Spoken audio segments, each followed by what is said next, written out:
Hey guys, sorry, we got DDoS pretty bad. Probably because I got into a heated thing online. Um, but my equipment's fried for now. I mean, um,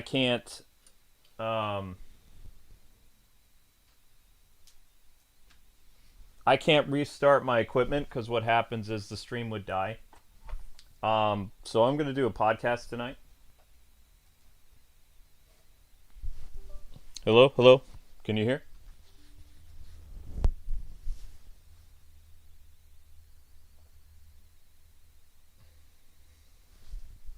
I'm gonna educate you guys, okay? Because I don't want you guys to ever be like this quote unquote Batman fan that I met online tonight. I'm not gonna say whose name is, but I just asked that people not harass this person. But we're gonna be talking about some stuff. Yeah, the Arkham thing is all messed up. Like I'm gonna have to completely reboot my PC and all kinds of stuff. The gameplay will work fine for Night in the Woods. So this is gonna be a podcast. We're changing everything. This is no longer an Arkham stream. This is a podcast on how you know you're a fake Batman fan. This is what the title of the video is going to be. So we're still going to have a regular stream. It's just this is going to be a podcast. Okay?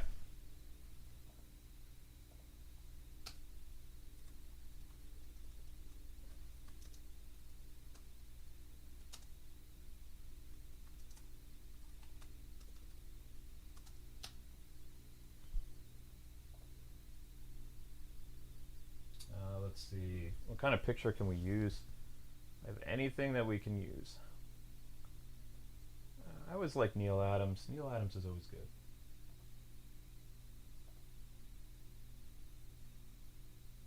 Okay. So, and like I said, I would have loved to do gameplay and stuff tonight, but I got DDoSed really bad.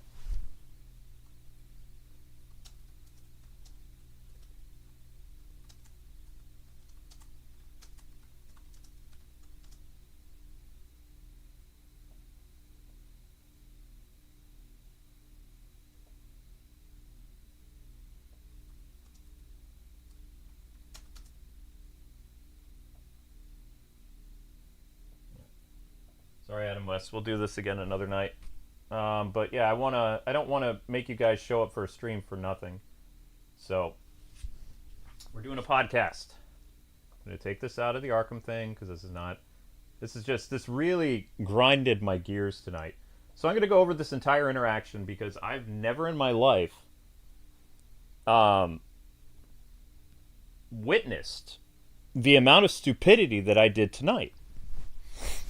And remember how I told you guys a while ago that a lot of the outrage for the Snyderverse, and again, I'm not a super Snyderverse person, but what I can't stand is the lying, is where people say, well, I hate Ben Affleck's Batman because of this, because he murders people, and then you're like, well, Michael Keaton murdered people, and they're like, well, I like Keaton. It's like, okay, well, why do you like Keaton?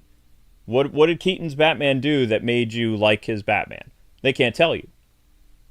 But then they immediately go back, I don't like Ben Affleck because he was too brutal and all this other stuff. It's like, okay, but then you bring up a Batman who was more brutal and actually killed people, and they have nothing to say. They're like, uh, you know? So I literally remember how I told you that a lot of this outrage is just over Ben Affleck and Zack Snyder in general? Like they hate the Snyderverse just because. Tonight I proved that. I had an exchange with a Canadian. Sorry, Canada.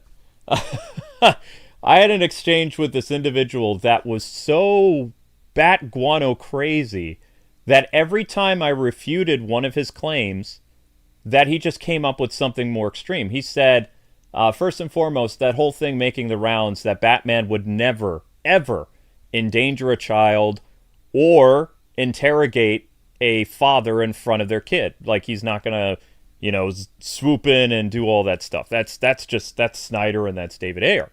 So then I was going around on the internet. I actually had fun doing this. I took the infamous clip from Old Wounds. You guys know what Old Wounds is, right?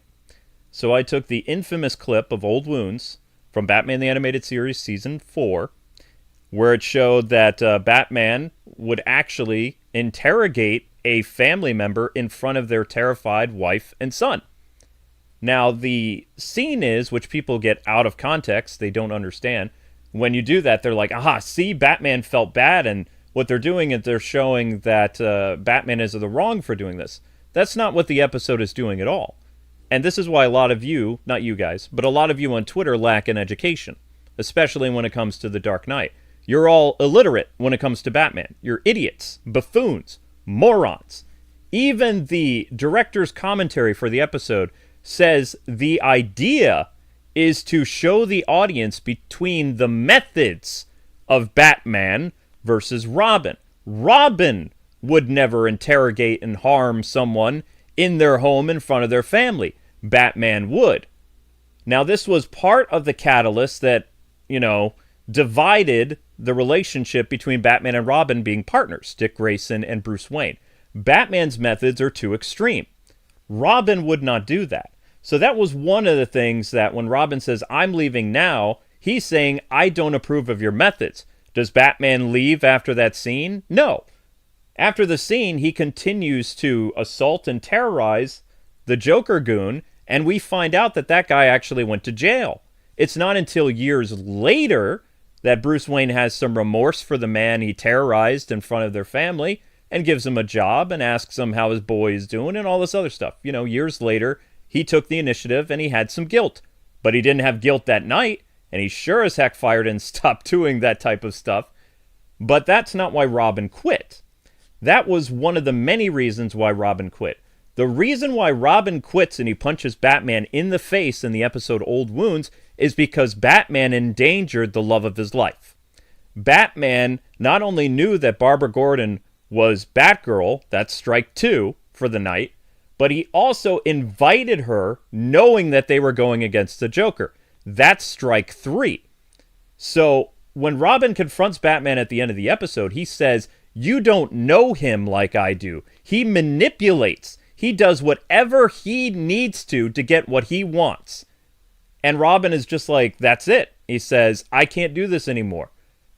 Your methods don't work. It's not that I'm not going to be a crime fighter, but I don't want to work with you anymore because you and I, we're totally different. And the commentary for the episode proves that the reason why it's not that Batman went too far with that, terrorizing the family. He went too far with Robin. All the different things of Batman's rules and keeping him in the dark and, saying he's protecting him, but at the same time manipulating things behind the scenes, actually knowing that Robin's girlfriend is actually Batgirl and not even having the audacity to tell him. Like, the entire time they were going out, and they were going out all through Robin's college years, which we get a time skip. We don't actually get to see Robin in the Gotham University the whole time. There's like a time skip from season 3 to season 4, obviously. But when he graduates from college, ever since he's a sophomore in college or a freshman, he and Barbara are an item. And then, near graduation with the Batman Sub-Zero movie, we get to see that also, they're very, very close. And all this time, here's some context for you. The entire time, Batman knew that Batgirl was Dick Grayson's girlfriend. Going all the way back to the Sub-Zero movie, and even before that, in the Shadow of the Bat episode, which is when Robin is a freshman in high school. Or freshman in college. So freshman in college, then he graduates in Batman Sub-Zero, and then we have the New Adventures, a.k.a. the Batman Superman Adventures. Okay? So I've been refuting this stuff, quite a bit, because it's kind of fun for me. I love to put fake fans in their place. I don't know. There's just something about the Batman character that just spurs me on. I can't see all these dumb takes on Twitter. It enrages me because they're wrong. And, me, I like to educate people. So, what I did with this individual is I did go off on them. I swear to them quite a bit because, they're pretty stupid. But they took the interpretation of that scene that the television show was showing that Batman was wrong for interrogating that, family in their home. But that's not what the director said. That's not what the writer of the episode said either.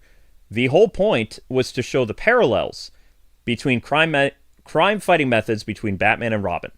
Robin has empathy. Robin understands that, some things you just don't do. Batman doesn't have that. Batman long ago crushed the Jiminy Cricket on his shoulder, because if he had a conscience telling him not to do things, he wouldn't do half the things he does. He silenced his conscience a long time ago. But Robin, remember, Robin didn't go through the darkness and despair and the rage that Bruce Wayne did. Robin was raised by Batman ever since he was like 9 or 10 years old. So he doesn't have that same type of, we'll say, mental problems that Batman does. Batman does not know how to operate in society. Batman doesn't know social cues. He doesn't know how to play by the rules. He doesn't care. The only thing that Batman cares about is the mission, is to go through and do whatever needs to be done, no matter what. And his sidekicks don't do that. Why? Well, his sidekicks are younger and they know better. That's pretty much the whole reason. But you would have people, when I would be, circulating this clip, they're like, well, this clip just shows that Batman's in the wrong. It's like, no, that's not what it was about at all. It's like the episode takes place from Robin's point of view, but it's to show that Robin is fed up with Batman being, well, Batman, being the Dark Knight, being the vengeful guardian of Gotham. Dick doesn't want to be a part of that anymore. He's realizing this man is never going to change. Now, over the course of the episode, Old Wounds, we get to see that over time, Batman did have some remorse for his actions. He felt bad terrorizing that guy in front of his family. But he didn't feel bad about hauling the guy off to jail that night in front of his bawling wife and son. The guy was a criminal. He apprehended him. He did what he was going to do. And that was it. It was just another night done. On to the next night, and the next night, and the next night. That's how Batman operates. Whereas Dick Grayson, he could see the hopelessness and despair in the child's eyes, and he's like, this isn't right. But Batman doesn't have right and wrong to that regards. It's kind of like a delayed thing. Like his empathy, it's there, but it's not there to the same degree as like Nightwing or Robin or Batgirl. Like he doesn't think about that kind of stuff because those type of emotions get in the way of justice. They get in the way of vengeance. They get in the way of his war. His emotions tie him down, and that's why he severed his emotions. But Robin, Dick Grayson, did not sever his emotions. His emotions are a part of his crime fighting. That's what makes Dick Grayson such a likable character, is he is in touch with his feelings. He is consciously aware of his surroundings and everything that's going on. Whereas when Batman is working, you have to understand that he is fully committed to the mission, fully committed to vengeance, fully committed to brutality. It's not until the mask comes off and he's home and he's kind of like, maybe I went a little bit too far tonight. But when he's out there and he is terrorizing the scum of society, he is not thinking that they're human. He's thinking they're criminals, lowlifes, scum, villainy. Okay? So there's the context for that. So that's how I reprimanded a lot of people on the internet, I would say the past couple week with this whole rotation thing going by. And I enjoy it. I love schooling uneducated people. It's fun. But it gets more to that, because then I was like, okay, so I refuted all those claims. This guy comes back to me, and then I realize he's a professional troll. And it's kind of like, okay, I fell for the bait.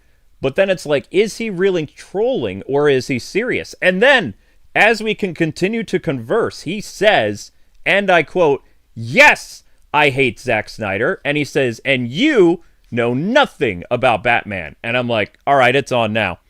So then he gets back to me and he's like, all right, he says, this quote-unquote Batman fan, he's trying to ratio me. He's like, this Batman fan wants Batman to terrorize and endanger kids. And he wants Batman to torture people. And Batman doesn't do that. And I'm just thinking like, oh, it's on now. So when he said that Batman does not torture people, right then and there, I realized this guy is a fake fan. In fact, most of the people on those posts refuting the thing that Batman would never do this, Batman would never terrorize or interrogate somebody like this, they're all fakes. They're bots. They're NPCs. They might not even be real people at all, right? So, and I was like, it's kind of weird because I gave several clips of the animated series of the Arkham game proving that Batman tortures, interrogates, whatever he needs to do to get intel, right? And all of you in the chat, you know that Batman does that as well, right? Of course you do. You've played the Arkham games, you watched the animated series, you've seen several Batman movies from Burton and from Kilmer and Bale. Just about every Batman that you've seen in theaters uses interrogation sequences to some degree. With Bale, we got to see 3 instances of his interrogation methods. We got to see him grapple the police lieutenant in Batman Begins. We got to see the interrogation scene of Joker in The Dark Knight, right? And we also got to see some of his more, we'll say, interesting methods that he uses in The Dark Knight Rises. As well as the tie-in movie that a lot of people forget, the animated movie, the Batman, like, Dark Knight thing, or Gotham Knights, the animated movie with 5 different anime films. We get to see the different methods that Batman incorporates in those stories that are set in the Nolanverse. So Batman does use torture and interrogation. He is not all there in the head, but that's the whole point. He is a broken, tortured individual, right? And most Batman fans would understand this because that's the basics. The only Batman that did not use intimidation, torture, and interrogation is Adam West. That Batman, the campy Batman, is the only one, to my knowledge, that never used those methods because that version of Batman, the Bright Knight, did not incorporate that kind of stuff because that Batman operated in the light, whereas the Batman that we know and love for the past 50 years has operated in darkness, right on the verge of the abyss between good and evil. It's like a high wire act. Like, he is so close to going over the edge, and everybody around him is very consciously aware of it. Bruce is not. Bruce doesn't care. Whatever he needs to do to get the job done, that's what makes Batman Batman. Now, with DC Comics today, in the 2020s, they're kind of veering away from that because that type of Batman doesn't work with what they're trying to do, like with, you know, how weird their comics are. So Batman doesn't really do that very often. Like with the new Blue and whatever, he's a more optimistic person. So they're going to try to, I wouldn't say revision history, but they're going to move past that. I don't even think we'll see in James Gunn's Batman movie where he'll do any interrogation or intimidation or anything like that. I don't see that happening. He's not going to be like a super campy like Superman character because James Gunn doesn't want that. But most likely they're going to move away from the Nolan-esque and the Zack Snyder stuff because they're like, well, the tonal stuff didn't work. And they're not going to go quite to the same regard as the Batman movie. Which is interesting because they say these people who have a problem with Ben Affleck's brutality and stuff like that, they don't have any problems with what happened in the Matt Reeves movie. Isn't that interesting? Like, they always comment on these Ben Affleck posts and things like that saying, well, I mean, Batman is not that brutal. Yet they completely dismiss the opening sequence where Batman is wailing on this young man on the ground. Did they not pay attention to the sequences where literally, you know, Pattinson is like beating the stuffing out of people, even though he's a little bit thinner and lankier than some of the other Batman we have? It doesn't diminish his combat abilities. Or were they just not paying attention? Like, literally, you know, he's tortured by why he's so vengeful and brutal in the Batman movie. And yet they cheer for this, but they're not okay with the warehouse sequence. They're not okay with some of the other stuff that Ben's Batman does, which is very similar to Pattinson's Batman. Isn't that an interesting parallel? Like, and they also, did you notice in a lot of their posts on Twitter too, they never bring up Battinson's brutality. They just ignore it. They like to talk about his relationship with Commissioner Gordon. They like to talk about, his detective stuff he did in the movie, like where he's investigating stuff. They never once talk about his sequence with the Riddler. They never talk about, him beating up people. They just completely ignore that stuff. It's very, very telling. You know what I mean? But anyway, let's continue this. So this Canadian weirdo, I showed him one sequence where he was like, okay, he says, well, Batman still doesn't torture people. I sent him another clip from Batman Beyond where the sequence is Bruce and two Bruces and Terry are on a roof. And they need information about the whereabouts of Kronos or whatever. So young Batman, Bruce Wayne, or we'll say 40-year-old Batman, grabs the Scarecrow guy and he's doing his interrogation method. And the Scarecrow, he could fall at any time, but Bruce is like, old Bruce, he's like, that's not how you interrogate someone. This is how you interrogate someone. And they don't even show you the method, but it's something involving torture because like they zoom in on the face of old man Bruce Wayne, and then the next minute you see the guy basically peeing his pants and, spilling his guts because he just, doesn't want to go through good cop, bad cop between young Batman and old Bruce Wayne.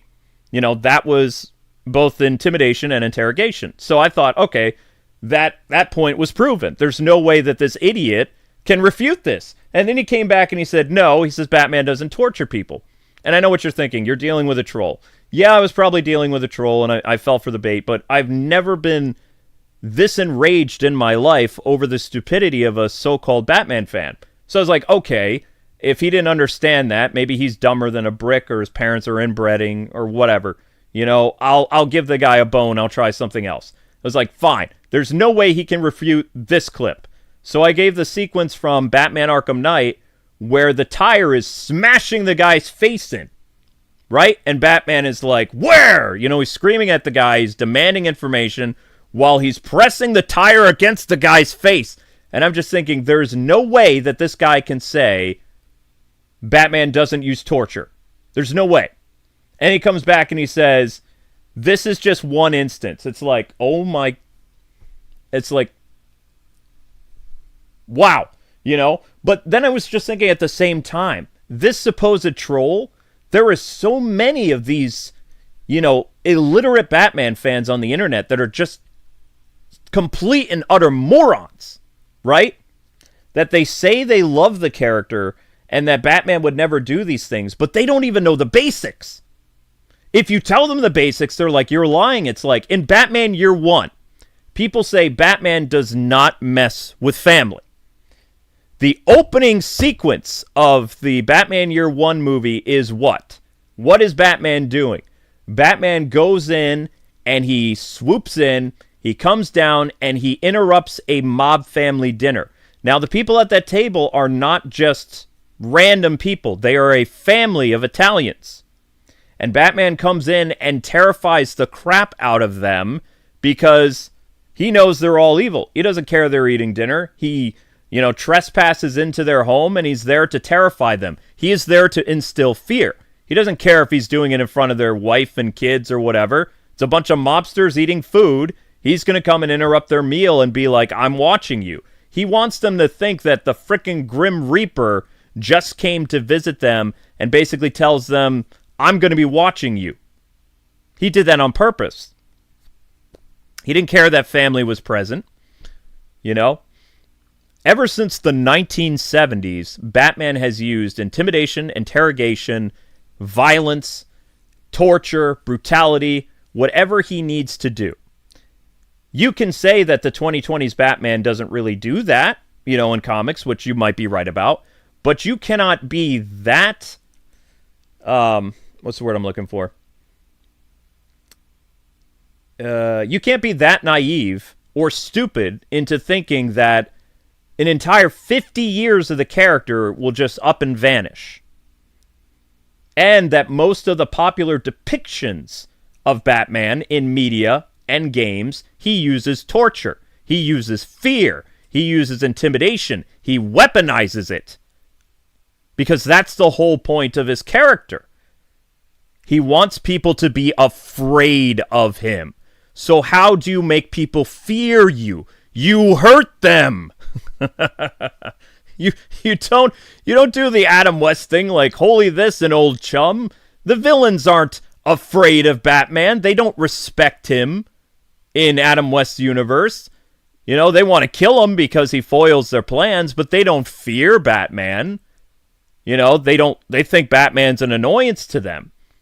No. The Batman that we grew up with, criminals fear him because he's unhinged. He will go to the very letter of breaking every bone in your body to prove a point. He won't kill you. He'll resist the urge to kill you, but he is going to break you. And the fact that people don't understand this, it just infuriates me. It's like, what character are you defending? What character do you think Batman is? He is not a bright, optimistic, hopeful individual. He is not a character that people aspire to be like. They fear him.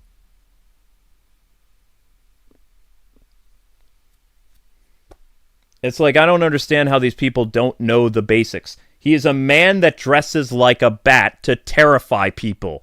He doesn't put on a Halloween costume to act like some, citizen on patrol like the 1960s camp era. That's not what he is about.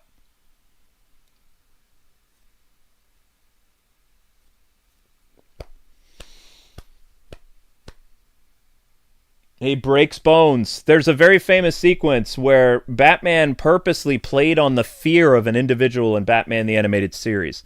This character was afraid of germs and getting sick.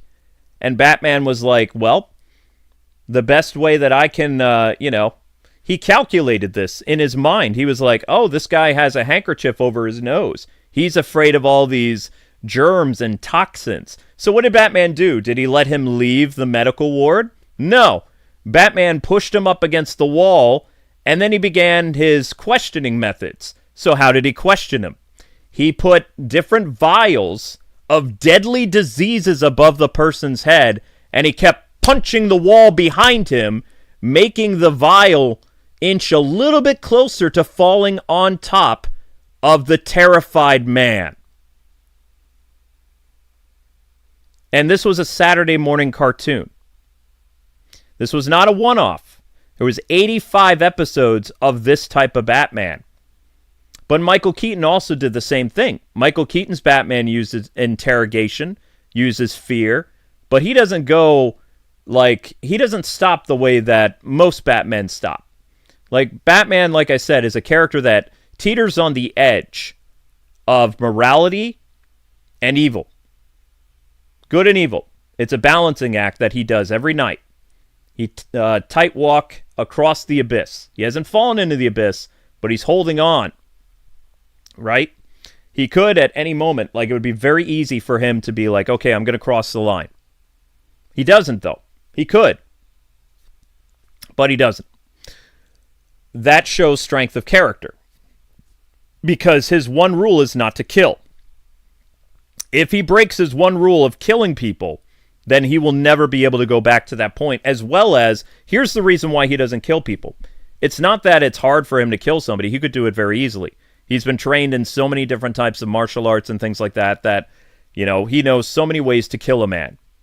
Painfully, quickly, slowly, doesn't matter. If he kills someone, it's not just his moral code that's ruined, it's also his reputation. Because if he kills once, he's going to have to kill again. He won't be able to use his same methods of intimidation and interrogation to get what he wants because people won't be afraid of him anymore. The only way they'll fear him is if he starts whacking people. And he knows this.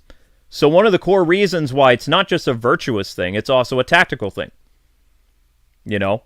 If he kills, then he's going to have to kill again and again and again. And once he does that, he's no different than the people he apprehends. You could even argue that him beating people to a snot, like, really doesn't make him much difference than murderers. But it does, because the only reason that Jim doesn't drag his butt into jail is because Batman is not a murderer.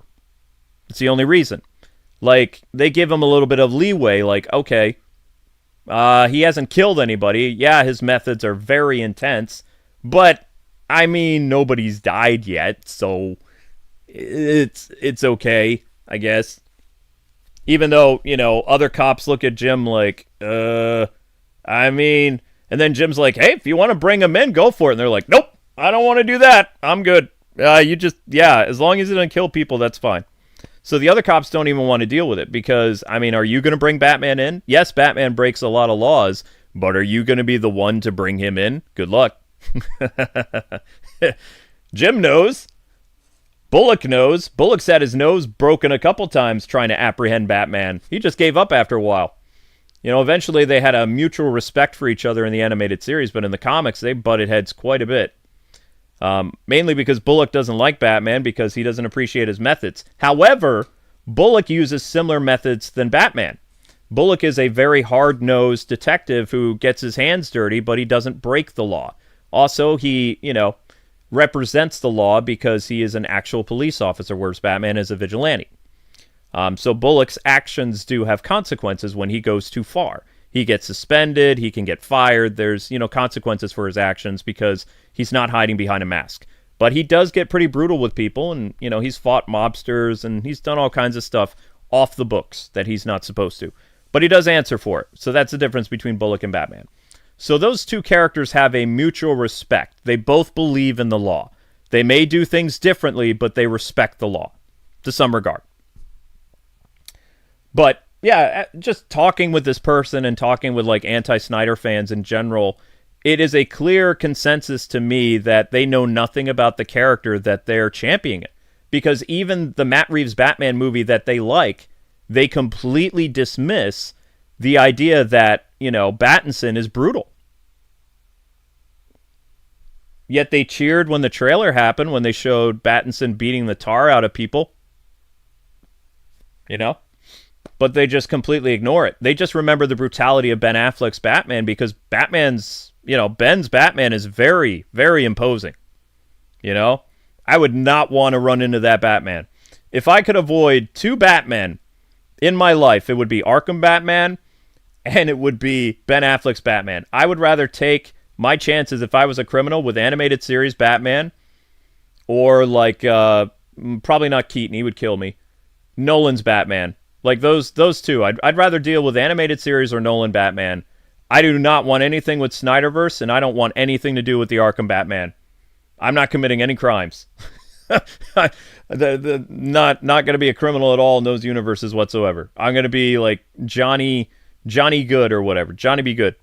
Nothing bad's going to happen in those universes. I'm going to keep my nose completely clean because I'm not dealing with that noise. That smoke can stay far away. You know what I mean? And thank you for the super chat. I will get to that in a little bit. I believe that was Naomi?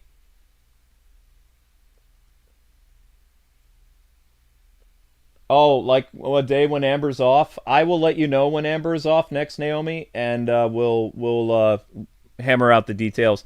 I don't know Amber's availability until Saturday. After Christmas. She works all this week.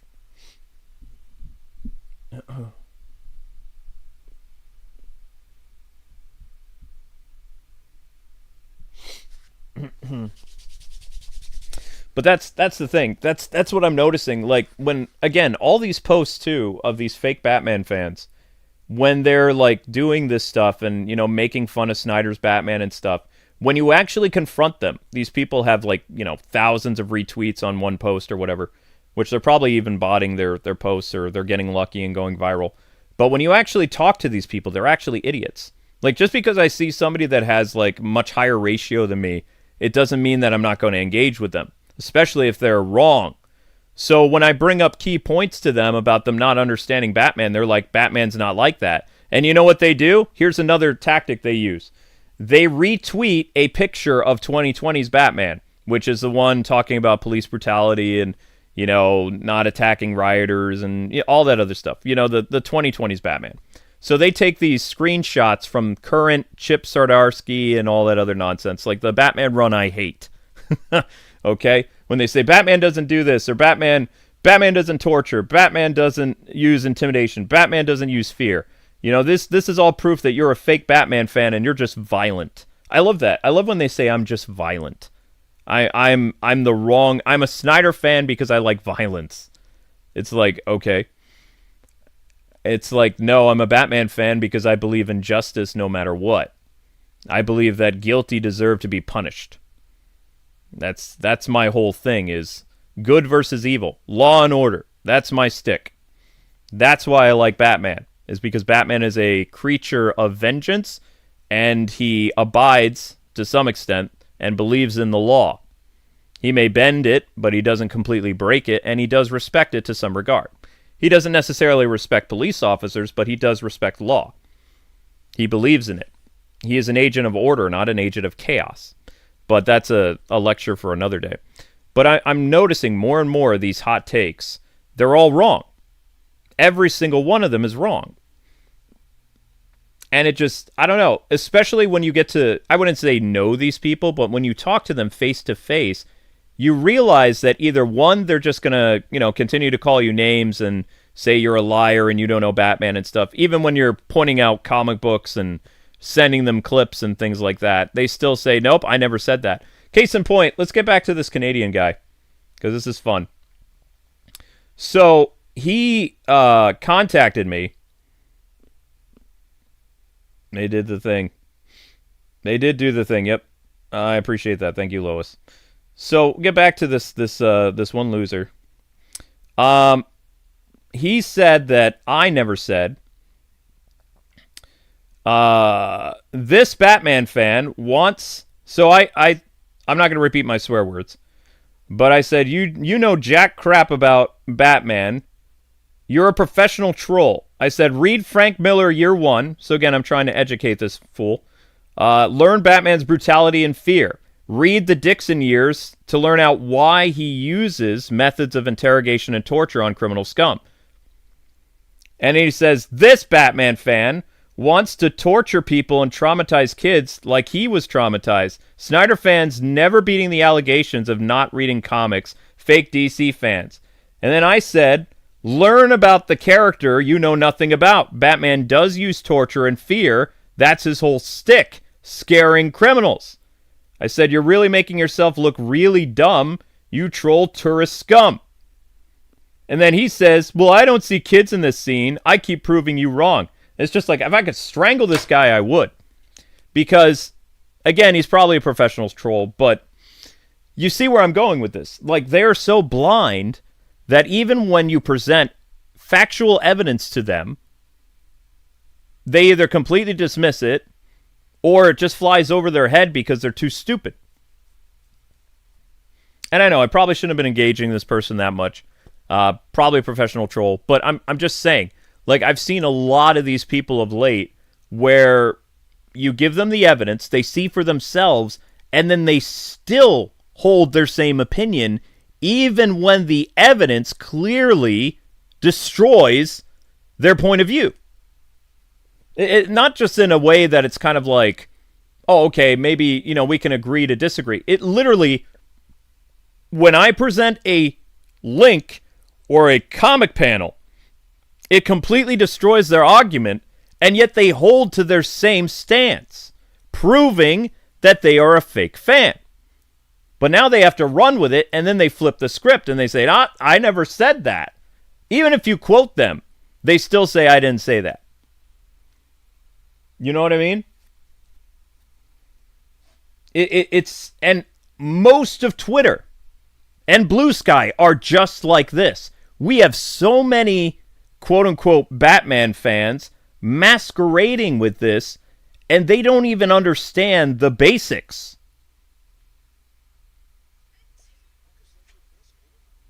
The core aspect of the character they know nothing about. And it's like, where are they learning this stuff? Like, first and foremost, because just about every single Batman media that you will encounter over the past 35 years, Batman explains why he does what he does. Whether it's Frank Miller Year One, Batman goes out on the streets, with a disguise, and he's walking, the red light district trying to find information as just like probably matches Malone or Scarface or whoever he was. Doesn't matter. He's got like a torn military jacket. He's in disguise. He's walking the streets. Nobody is afraid of him. Everybody just thinks he's a down-on-his-luck soldier. And, the thing that he takes away from after getting stabbed and shot that night from police and stabbed by a hooker is it wasn't necessarily his wounds that he cared about. What he didn't like is that they weren't afraid of him. He believes that if he can weaponize fear, then he can terrorize the criminal underworld, that he will gain respect, and that he can fight his never-ending war on crime. The only thing missing is in his agency is fear. And it's not just Year One that does this. Batman the Mask of the Phantasm also tells you why Bruce Wayne becomes Batman. It's not just because he's brokenhearted.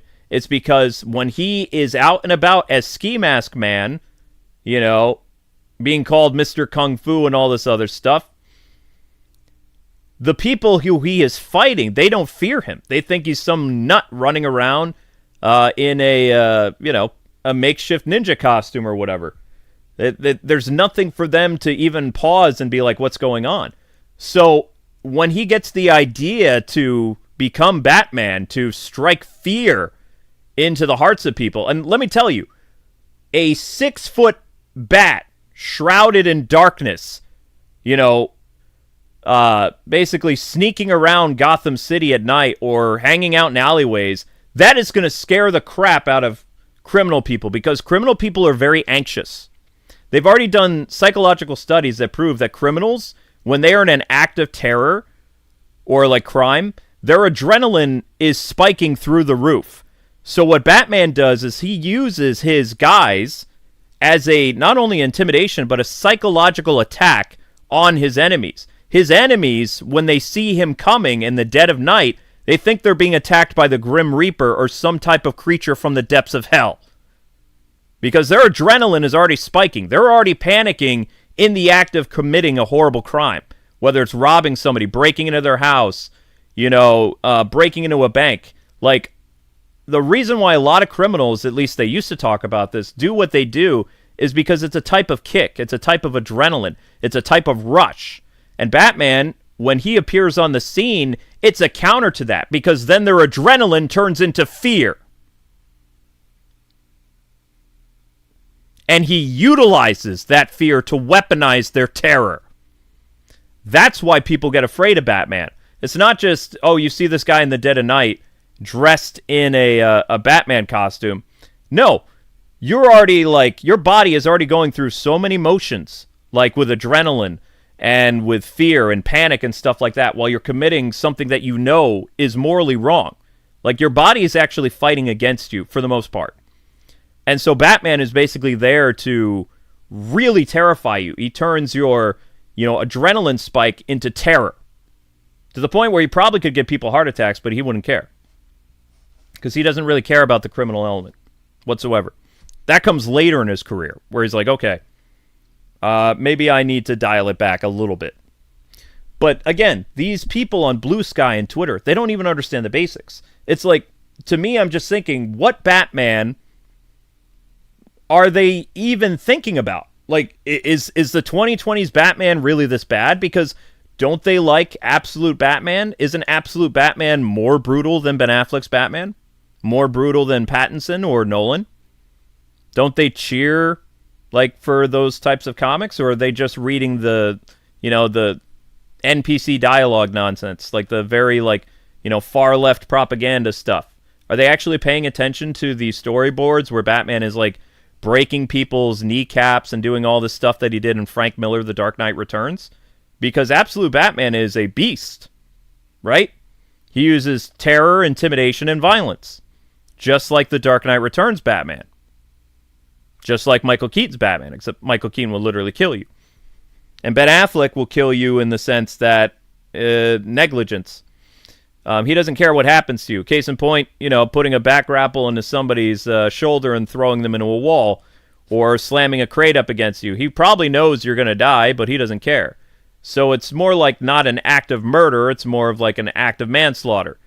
It's not like he purposely is throwing the knife into your head. He could do that. But, he still kills people. He runs over people in the Batmobile in BVS. But the difference between Keaton and Bale, or sorry, not Bale, the difference between Keaton and Ben Affleck, because people like to use these both killer Batmen and put them next to each other, is Keaton is consciously aware that he's killing you. And he likes it. He smiles. He laughs. Because the Batman that he is based after is the 1940s Golden Age Batman. Because Bob Kane was actually the consultant on the movie. There's also pictures of him hiding Frank Miller's Dark Knight Returns on set because he wanted Michael Keaton and Tim Burton to borrow inspiration from his Batman.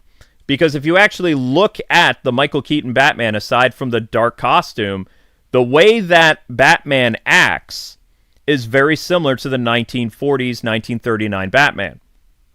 Very, very similar. Now, I personally don't like the Golden Age Batman at all. I think it's too weird. It feels too much like a Marvel comic. Like, he has one-liners, he kills a bunch of people, it just felt out of character for him. Like, his stance and his moral code, that all came later on, and that was a Batman that I geared more to, like the Bronze Age, 1970s after the camp, right? When the camp era ended, I really got into the dark 1970s Bronze Age Batman DC Comics because it was more detective-oriented. It was more like Batman as a flesh-and-blood human who could be killed, who could be harmed, and this was the antithesis for what the animated series was, where we had Batman from the 1970s who would get hurt, he would get shot, he would fail, he would struggle, and he would win at the end, but we would see a constant hero's journey for him in every comic. He didn't always save people. Sometimes people died, just like there were victims in the animated series. Batman didn't save everybody the Joker targeted.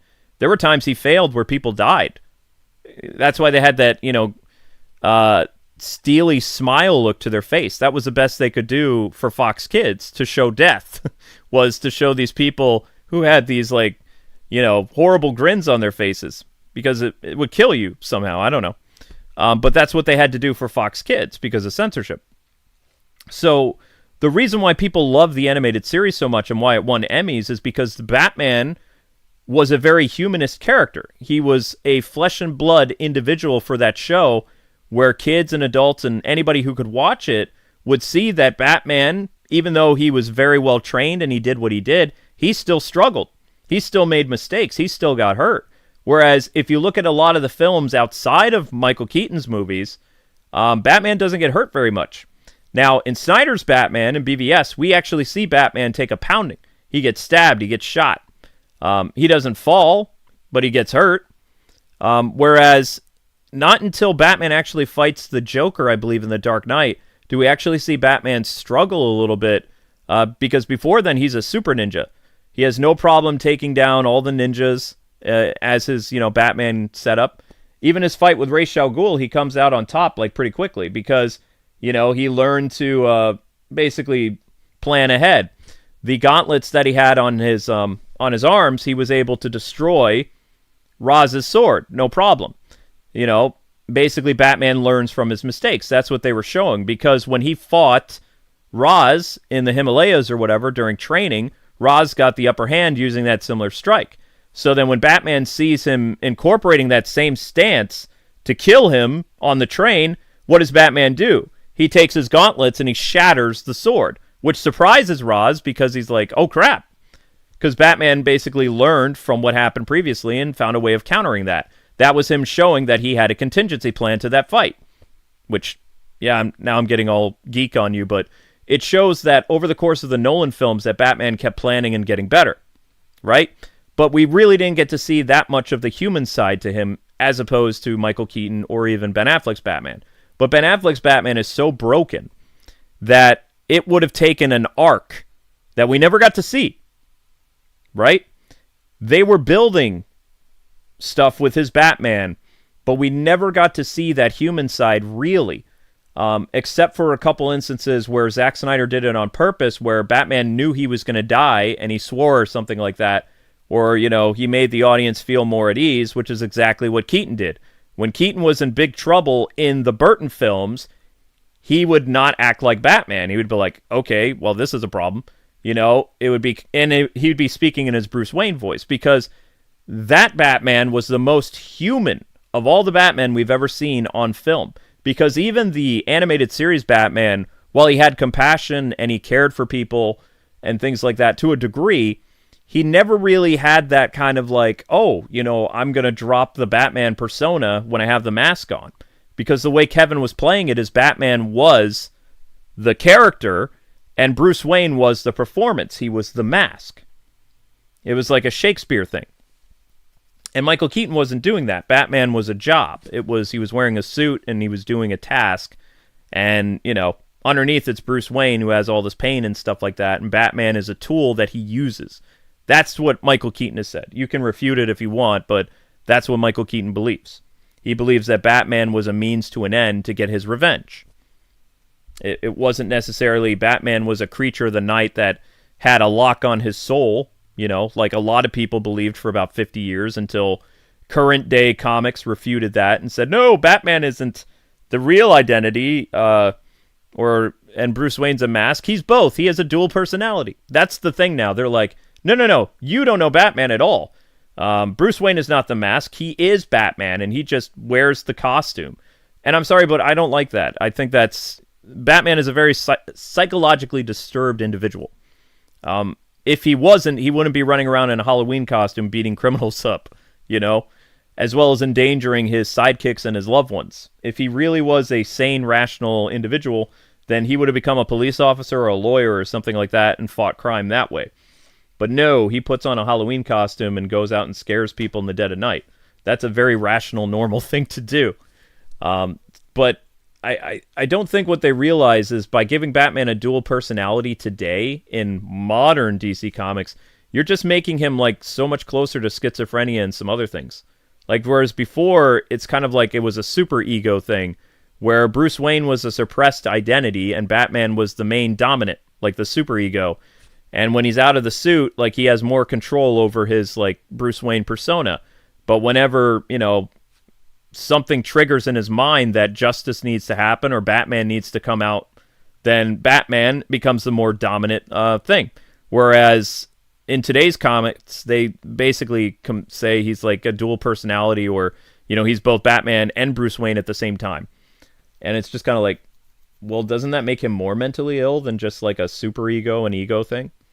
But I've never really liked that. I always preferred how it was the past 50 years because it made the most sense. You have to remember that I grew up reading the superior 1970s run, which the 1970s Batman is literally like the groundwork or the base of the building, of the foundation, if you will, for all Batman stories the past 50 years. Just about everybody that makes a Batman show or movie or video game takes some inspiration from the firm foundation of the 1970s, because Neil Adams and Dennis O'Neil gave us not only a grounded Batman, but they gave us a smart Batman, a detective Batman, and a flawed Batman. And every era of Batman after that, they continue to build upon that foundation until 2020, where now they're kind of building their own foundation, and it doesn't really work very well because they're making a too sympathetic Batman that's like between light and dark, and his new costume proves that. Like, he's basically kind of like a Diedrich Bader, Adam West like Batman in the comics. Like, I don't know, it's kind of a boring read. And he also feels like he mansplains too much to the reader. Like, you need to make sure you're doing... It's like the author is talking through Batman all the time. It's just... I've tried to pick up a couple issues of the 2020s, because I thought the costume looked cool, but no, I just don't like it. I can't deal with it. It's not my Batman. And, maybe someday when DC starts to lose more money, they'll go back to what made, Batman so interesting, which is him being a dark character.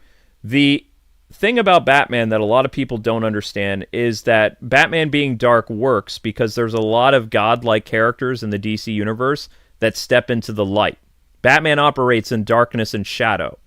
He is the opposite of his colorful rogues gallery, who are more like, characters that would be very akin to hanging out in the light. It doesn't bother them to be in the light very much. Whereas Batman is an agent that operates in the darkness.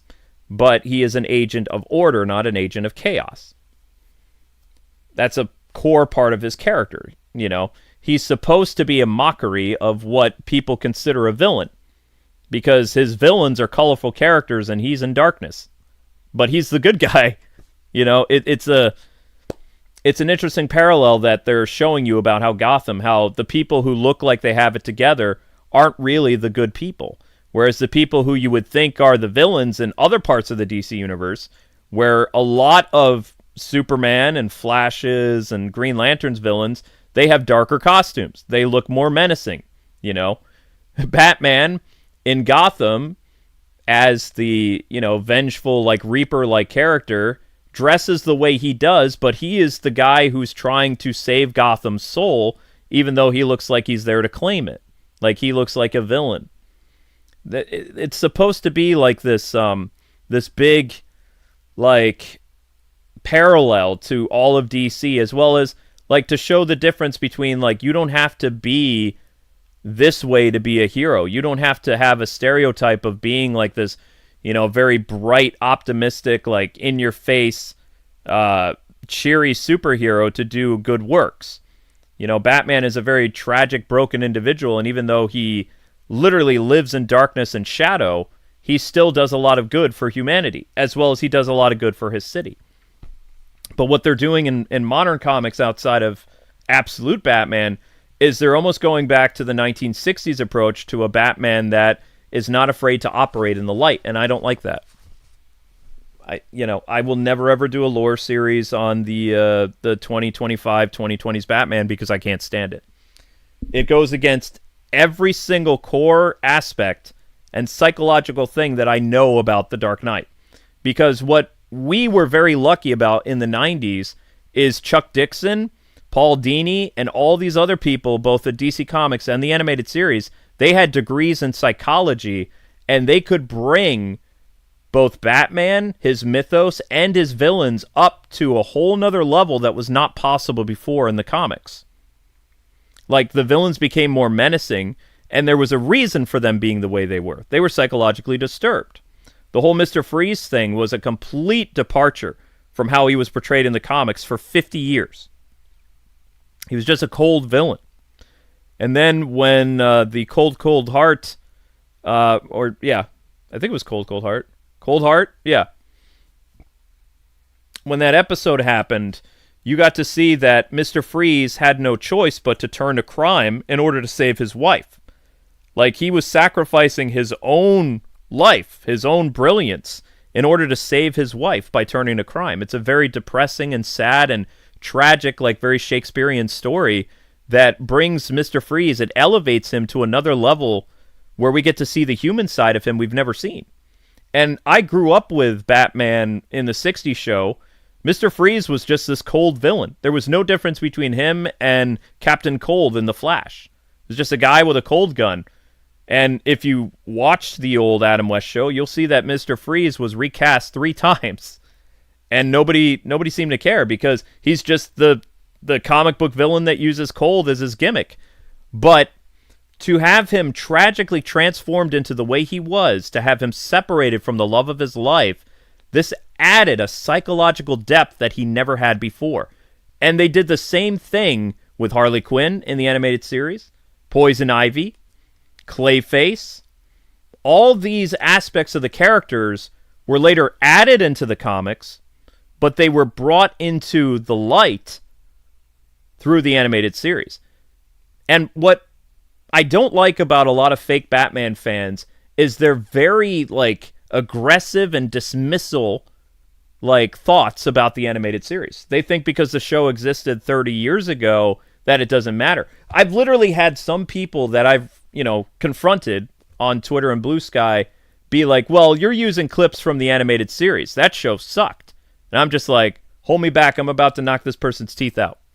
Like, if I was in person with this guy, he'd be eating out a straw because I wouldn't be able to hold back. Like, I would just black out.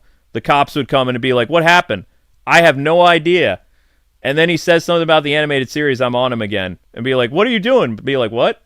I'm sorry. I completely, I dipped out from reality. The guy said something so, it just like my brain just went, because, it would be like that type of reaction. Like how in the world, like can't compute, like what are you talking about? And then of course they say, well, I've never seen it. And it's like, okay, I'll give you the benefit of the doubt. Go watch 2 episodes, come back to me and let's talk. It's like, I'll give you some time, right? You go watch 2 episodes that I've selected for you to show Batman's character and, a villain's perspective. You come back, you watch those 2 episodes, take you 40 minutes, then we'll talk. They come back after watching it, and they're like, no, it was terrible. And it's just like, oh my God. It's like dealing with these fake fans. Sometimes it's too much for me. But at the same time, it could just be like they're pretending to be idiots. That's the thing with trolls, is you don't know if they're like purposely stupid or if they're pretending to be stupid. Like just to get a rise out of you.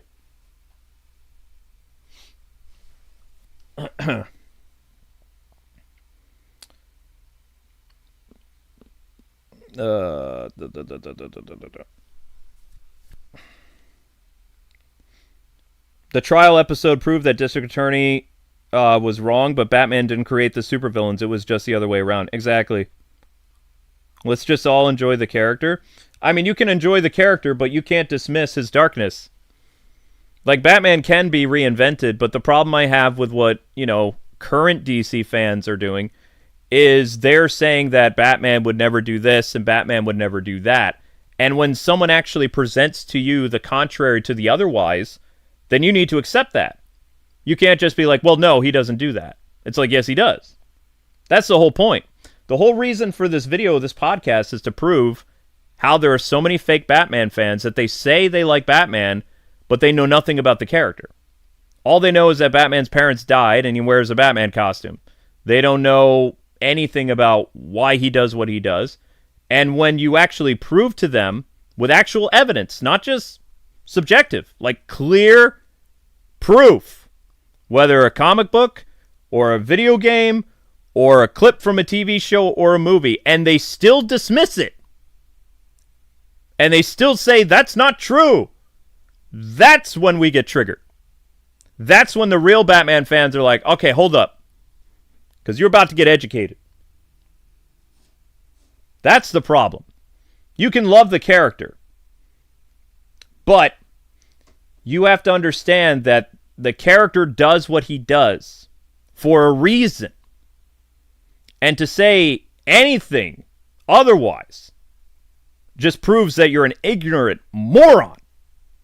And I can't stand people like that. Just like this person I was dealing with on Twitter tonight. No matter how many times I proved with evidence, again, not subjective, clear evidence. My only thing that I could really understand about this person is they were either dropped on their head as a kid, their parents were cousins that married, and they had a really stupid kid who was like messed up because of genetics, so maybe him being stupid isn't his fault completely. But no matter what I did with this guy, he just would not see reality. And I hate people like that. I cannot stand people like that. It's like, I can understand, again, there's different interpretations of Batman. That's fine. Batman is a character that's been reinvented for 80 years. But for 60 years, he was a dark, vengeful character. His most popular depictions is him using darkness as a weapon.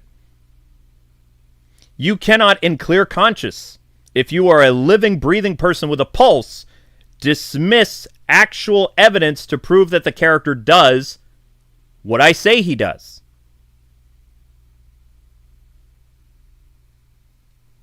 You understand? This is the point that I'm coming from. Is, especially when you challenge me, I am the expert on this character. And some, like, nobody on the internet is going to challenge me? Oh, it's on. Because I'm not going to let that slide.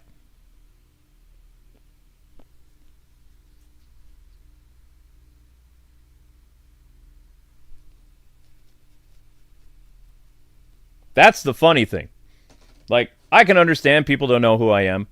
But when you come to my Twitter and it says lore expert and all this other stuff, and you say that I don't know anything about the character, I'm about to beat you to death with knowledge. I'm about to educate you whether you like it or not. Because your ignorance is not going to be allowed to pass. It doesn't work that way.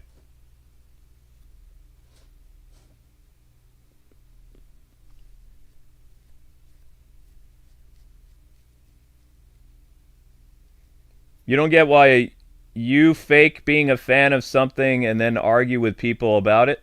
You don't understand the point of it? The point of it is to prove what is true and what is false. The point is right and wrong. The point is misinformation. Because you have people who are going around saying a bunch of lies and acting as that's fact. And then when the facts are presented, the evidence is clear, they still ignore it. That's the problem.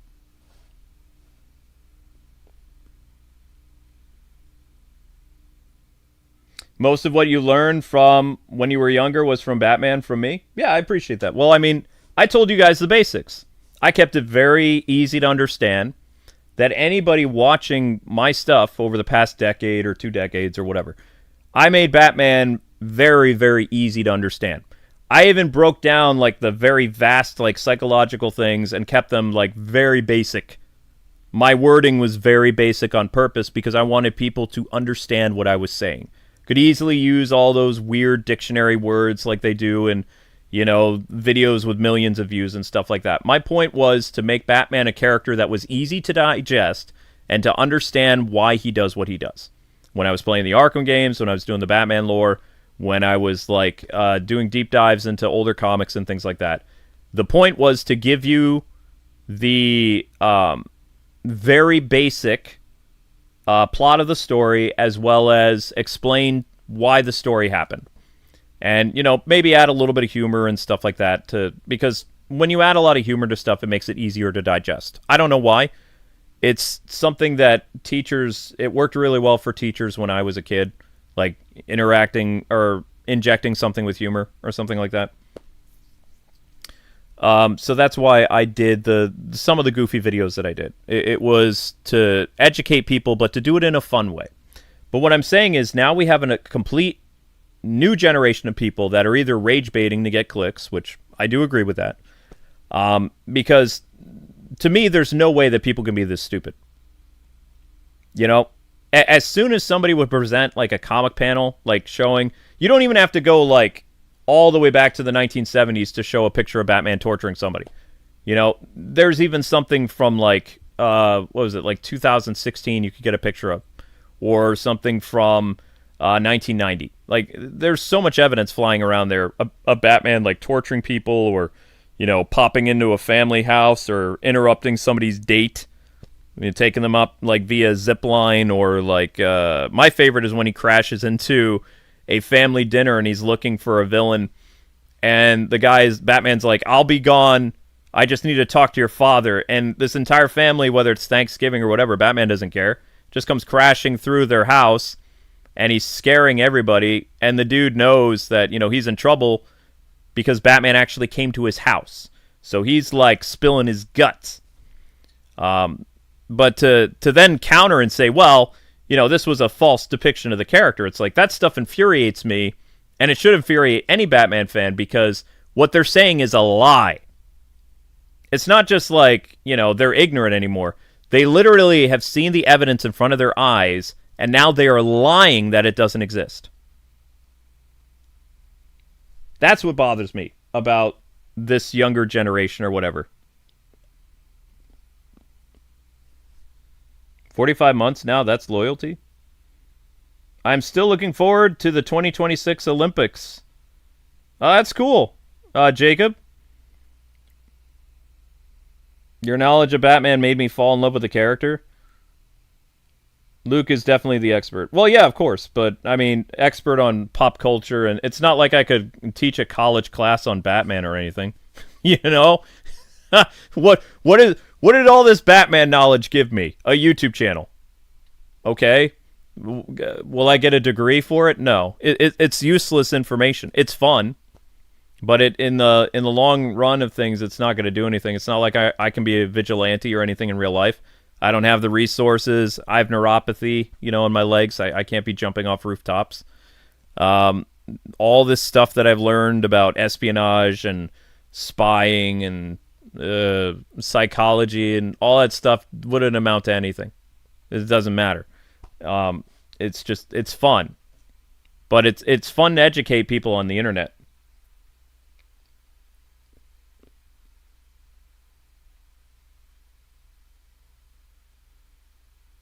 Yeah, exactly. You don't understand why. The Batman maybe be a bit different from the comics, but in the end, it's still his core values of the character. Strong sense of justice and dark personality, etc. Exactly. As someone who is Gen Z, I don't claim those fools.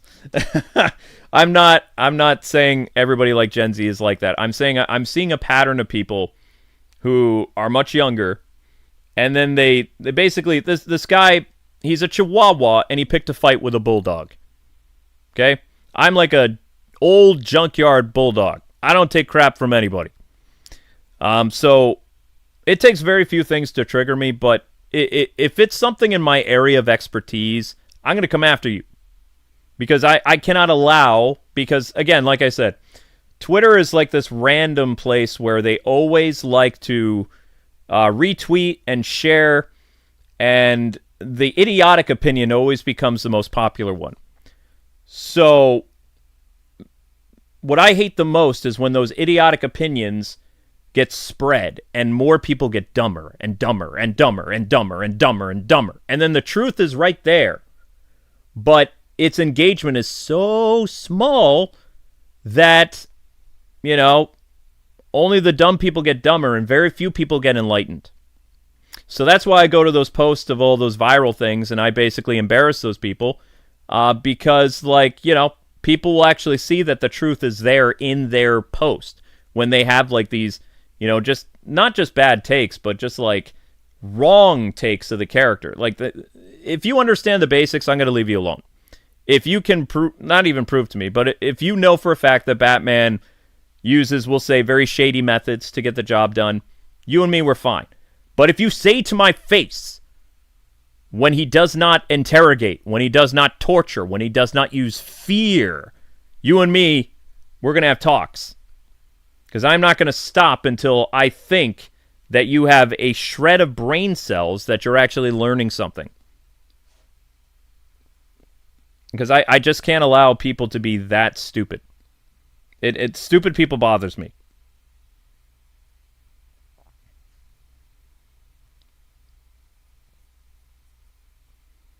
People forget that there was a Batman before Adam West. I mean, Adam West, I don't even know. Like I said, I don't like the 2020 Batman because he's becoming too much like the Silver Age again. I don't like Silver Age stories. Silver Age stories are fun and campy and whatever. I don't like them. I prefer dark storytelling because that's what the world is. The world is dark. There's murder, there's crime, there's all this other stuff. They're going with the more fantastical approach to Batman again, with, a little bit of modern stuff, but mostly the Batman books that I've been unlucky to pick up, with the new costume, the blue bat symbol and things like that. It's a mouthpiece for the writer.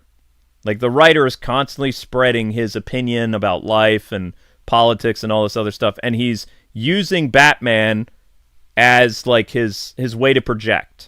It's not so much that the story is interesting, it's a story with Batman just, saying nonsense about, Twitter stuff or whatever. And it's not really a fun read. It's like, it's expected at this point, but it's like, does it really need to be panel by panel? Because I would actually like to see Batman do something interesting that doesn't involve him, like, beating up police officers or, explaining to the audience that you need to have this type of opinion and things like that. I would prefer he actually go after, supervillains, or he deals with, like, maybe a serial killer or a missing person or, some type of crisis that happens in the DC universe, like on a grand scale, instead of just whatever the writer, maybe he had a bad day, he stubbed his toe at Starbucks, and, he's just ranting about the world. But I don't like it when authors constantly use characters that aren't their own to basically complain about everything wrong in their own lives. Eventually, that's going to impact sales, and that's going to do all kinds of stuff. And for me, as a longtime Batman fan, I don't like the new stuff. I've tried to.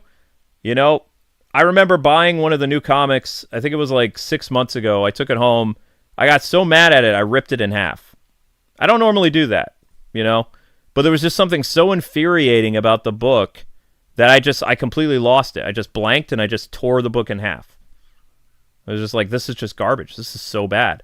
The last time I did that is when that one writer screwed up Tim Drake and the entire Young Justice story, and she was using the Young Justice characters as a way to soundboard her hatred of the 1990s. And as somebody who grew up in the 90s, all of it was lies, and I lost it. I had to pay for the book I ripped up in the store, but, whatever. I remember that, yeah, I was pretty angry. Because it's funny that these people will go and they'll say things that aren't true about an entire generation or entire, like, the 1990s and stuff, and, paint this, like, horrible depiction that never happened, and then they act like it's fact. It's fine if it's an opinion. My problem is they act like it's fact, just like their wrong opinion of Batman. They make factual statements that Batman does not torture, and that Batman would never do this, and then when actual evidence is shown, they don't even stop. It's like they're so far gone from reality, they're going to keep arguing, even though you've refuted it with facts. Because in their world, facts and logic does not exist. Only their version of Batman, who is perfect and like Superman or whatever, like Adam West, I don't know. I've even asked these people, like, what does your Batman do if he doesn't torture and scare criminals? What does he do? And they're like, well, you're just lying. It's like, lying about what? Explain!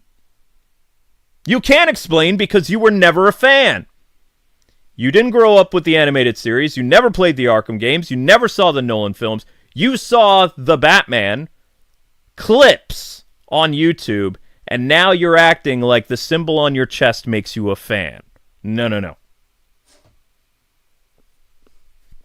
Doesn't work that way.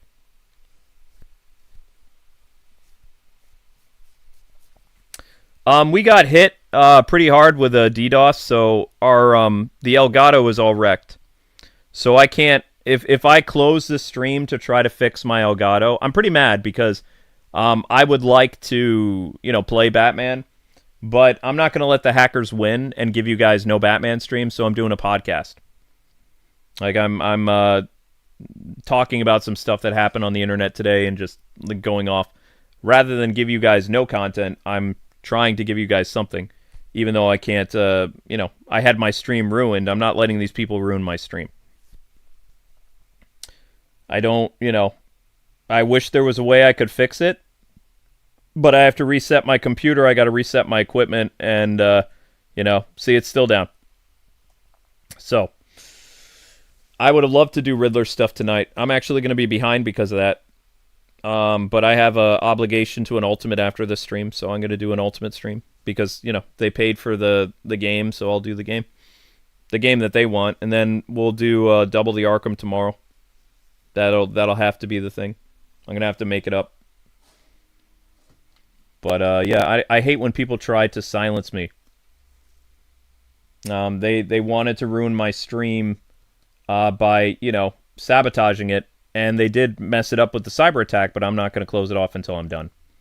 You take the new 52 over the current stuff? Yeah, I would agree with you there, and I didn't like the new 52. You got to be a Batman fan for a long time. No, you don't have to be a Batman fan for a long time. Anyone new to Batman can be a Batman fan. You just have to accept what reality is. You know, there are so many clips that you can click all over the internet to show what type of methods Batman uses. Like, even a Google AI thing, you could type, what kind of hero is Batman? And Google AI will tell you he's a dark character that utilizes, you know, extreme methods for justice. That's it. Like, anybody who was a fan of the animated series knew this, the Arkham games, whatever. I don't know how somebody as a fan of the Batman could think that he is not a ruthless, brutal individual. I mean, I saw that movie too, and I saw Batman do some pretty intense stuff to criminals. You know, I did see him like moping around and doing a lot of emo stuff and like self-reflection, and that's fine. You know, we haven't really seen too much of that outside of Michael Keaton, who used to sit in his chair in the dark Batcave and just kind of stare at his computer without working, deep in thought. That's fine. What I'm saying is, you can't live in ignorance and call yourself a fan. That doesn't work. You know, with every other hero, yeah, I would agree with you that, you know, other superheroes do not use interrogation, intimidation, fear, and torture. That's true. But Batman is famous for it. It's why other heroes don't like him, is because he uses cruel methods. It gets him in trouble with the Justice League. It made Superman think he was a villain. Go back to look at the Snyderverse. Let's use that for an example, okay? What is the core reason that Superman even goes to Gotham to begin with? You guys know this, right? Why does Superman go to Gotham? What is his reason? What does he want to do to Batman? Why does he want to bring Batman in? Batman is doing what?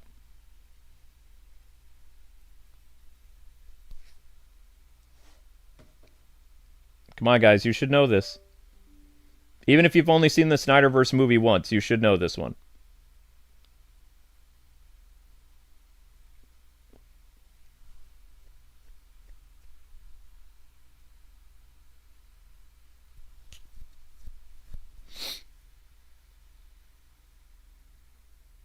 Yes, Bond and Batman are both famous for it.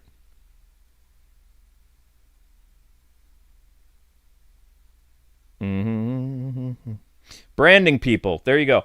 So, well, it's not just branding people. Like, Superman is very annoyed that Batman basically tortures, brands, and harms people, and the people get killed because of, you know, Batman, who's a criminal himself.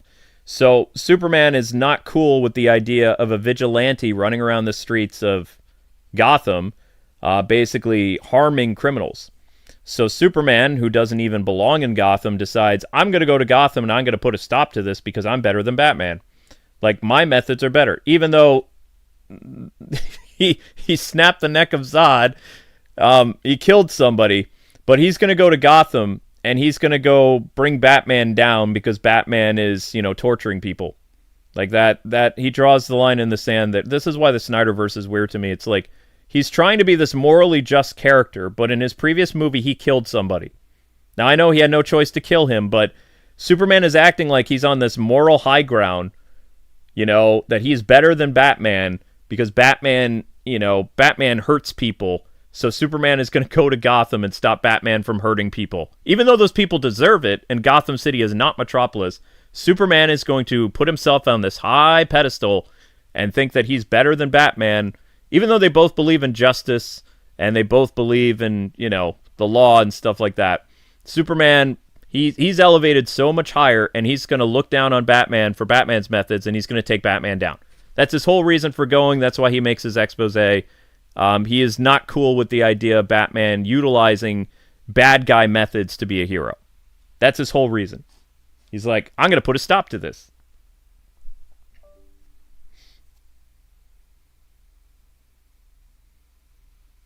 Mm-hmm.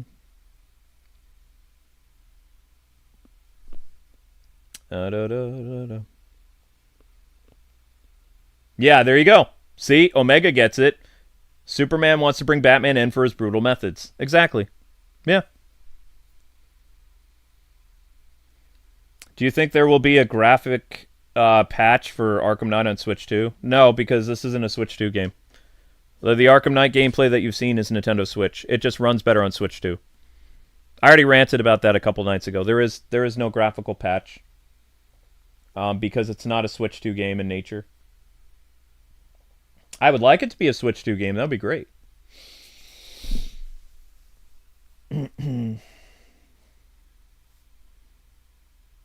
Super his ego will kill him.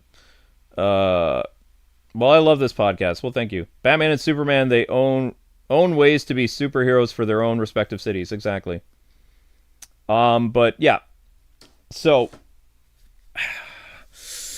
the only reason these fake fans come out of the woodwork, though, is somebody and it's only Snyder posts. Like, if somebody on comic book Twitter actually posts a picture with Batman like dangling a guy off the roof, these people never comment. They never say anything. They never go to the comic book picture. It's always with a scene from the Snyderverse that makes these guys come out of the woodwork and say Batman wouldn't torture, Batman wouldn't pop up into somebody's family gathering or any of this stuff. And it's like, but he does do it. It's like, you can say that stuff, but here's the right thing to do. Okay, when someone actually shows you clear evidence that you're wrong, you can't hold to the same opinion that, Batman doesn't do this. If you do that, you're delusional. That's all I'm saying. I would drop a lot of my crusading on Twitter and Blue Sky if people would actually admit that, yes, he does torture. Yes, he does intimidate. Yes, he does scare people. But they hold to their false ideals that Batman would not do this. Even when you present facts. That's my problem. That's why I engage. Because I just, as a rational thinking human being, and as a bad expert, I can't let it slide. There's just something about it that just really makes me mad. The correct response is somebody proves facts to you. You're like, oh, okay, I see now. And then it's done. It's like, now they know. Job done. But they hold to this false view that it didn't happen. Like, what you just showed them was AI, or it wasn't real, or it was a poor depiction. I feel like that meme of that guy that walks into the room and he looks around and he has his coat and he's just like, what? It's like, okay, so the animated series doesn't do it for you. What about this movie? What about this scene from this video game? What about this scene where he drops the guy into the Christmas tree from 2013? What about this comic from 1990? What about this scene from 1970? What about this from 1988? You cannot tell me that this stuff that is in front of your eyes does not exist. You cannot hold to that Batman would never argument. It is impossible because the evidence contradicts it. It invalidates your opinion. It's not just, oh, it's my opinion. No. There is actually facts to destroy your version of this false Batman that you've created in your mind as a fake fan.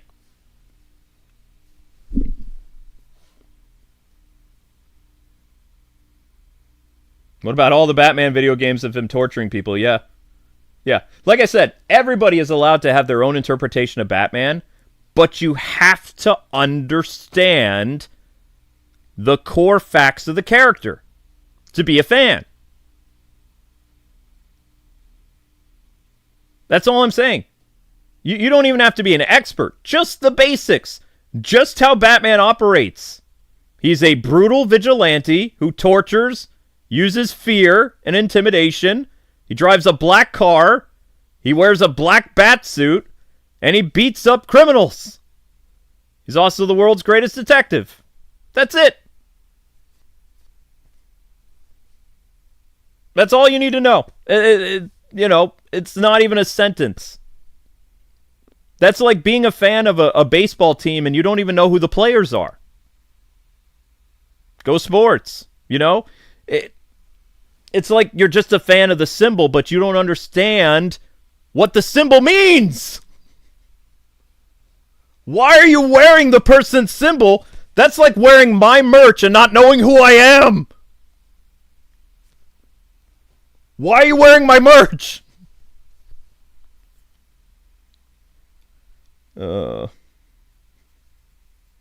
He sometimes wears blue.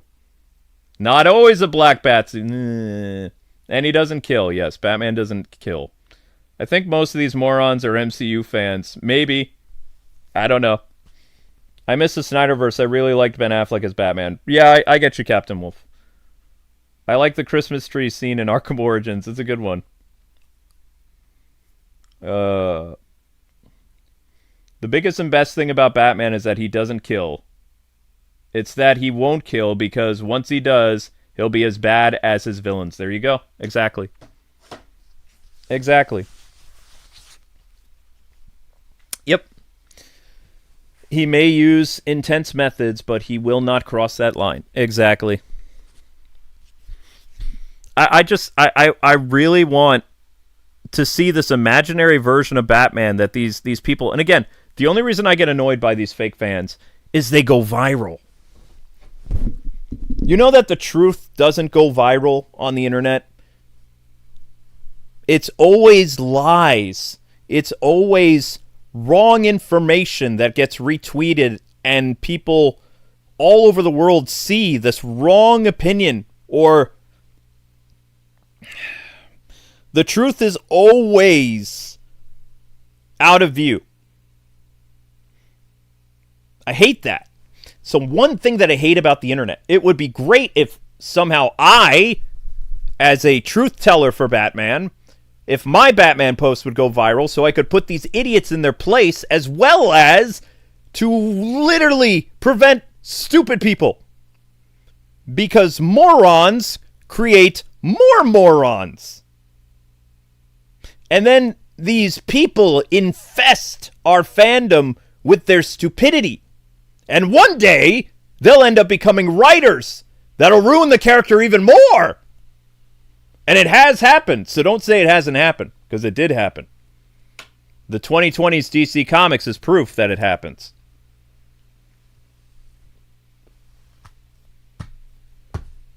I know, a lie is more appealing than the truth. I know that. I'm just saying that's the one thing that I hate about social media in general is lies, and wrong opinions always get blasted and more eyeballs see them. And the truth, facts, even with like images presented as facts or videos destroying their false narrative, it never gets the same traction.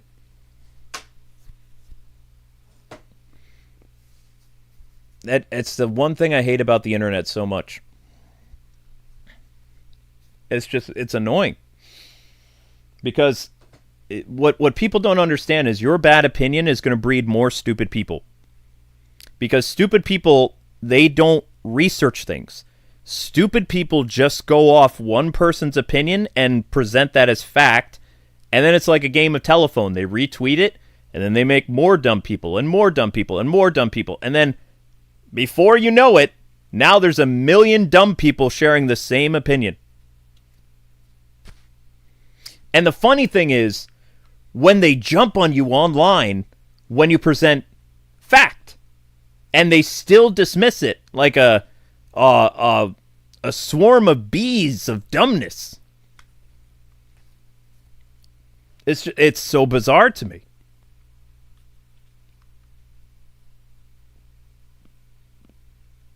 I think I am going to blast these people making videos and shorts. I think that's a fantastic idea, actually. I think I could do a whole video series deconstructing these people in 2026. I think that would be a very interesting way to bring the O1 channel back, actually, yeah. But you know what they would say?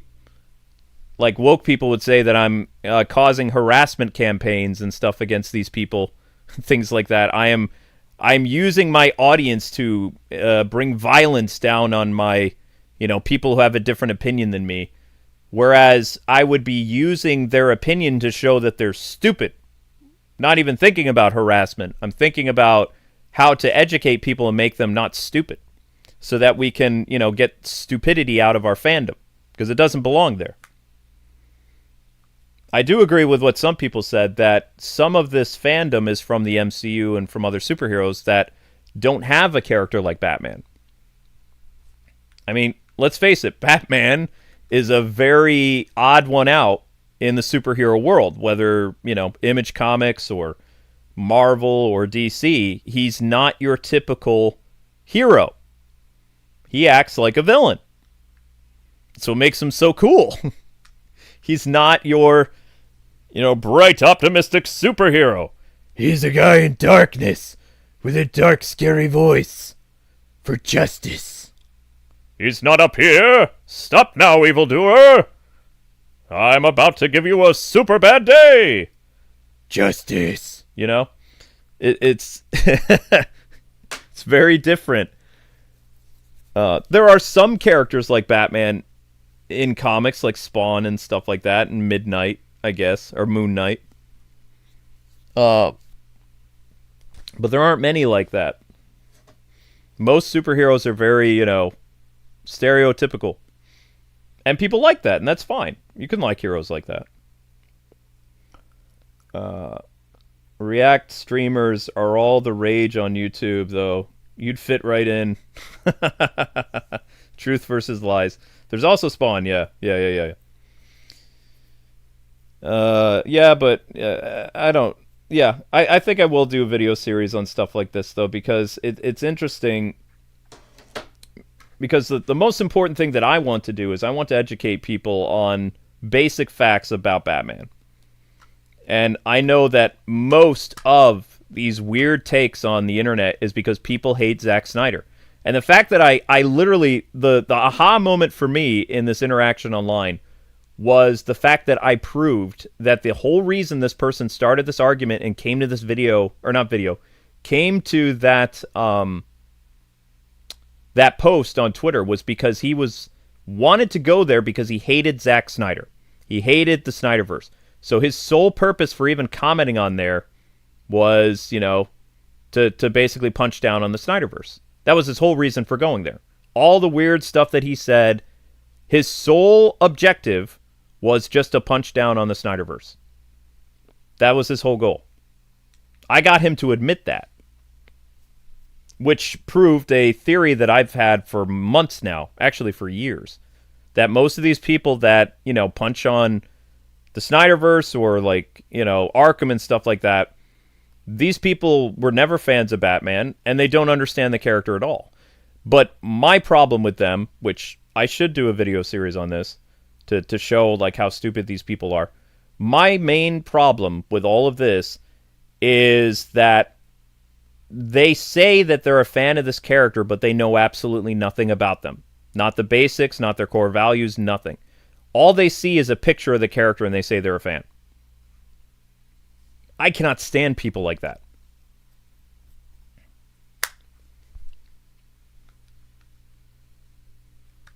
I'm not saying that you need to become an expert like me, but if you're going to be a fan of something, I think it would be a good idea for you to get a, rough bullet points understanding about the character that you say you like.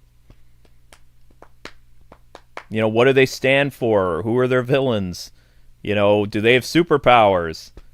I wonder how many of these trolls online, if they think that Batman has some bat powers. I bet you a lot of them believe that Batman has some sonar or flight ability or something. I don't even think most of them know that he's human. I'd be very surprised.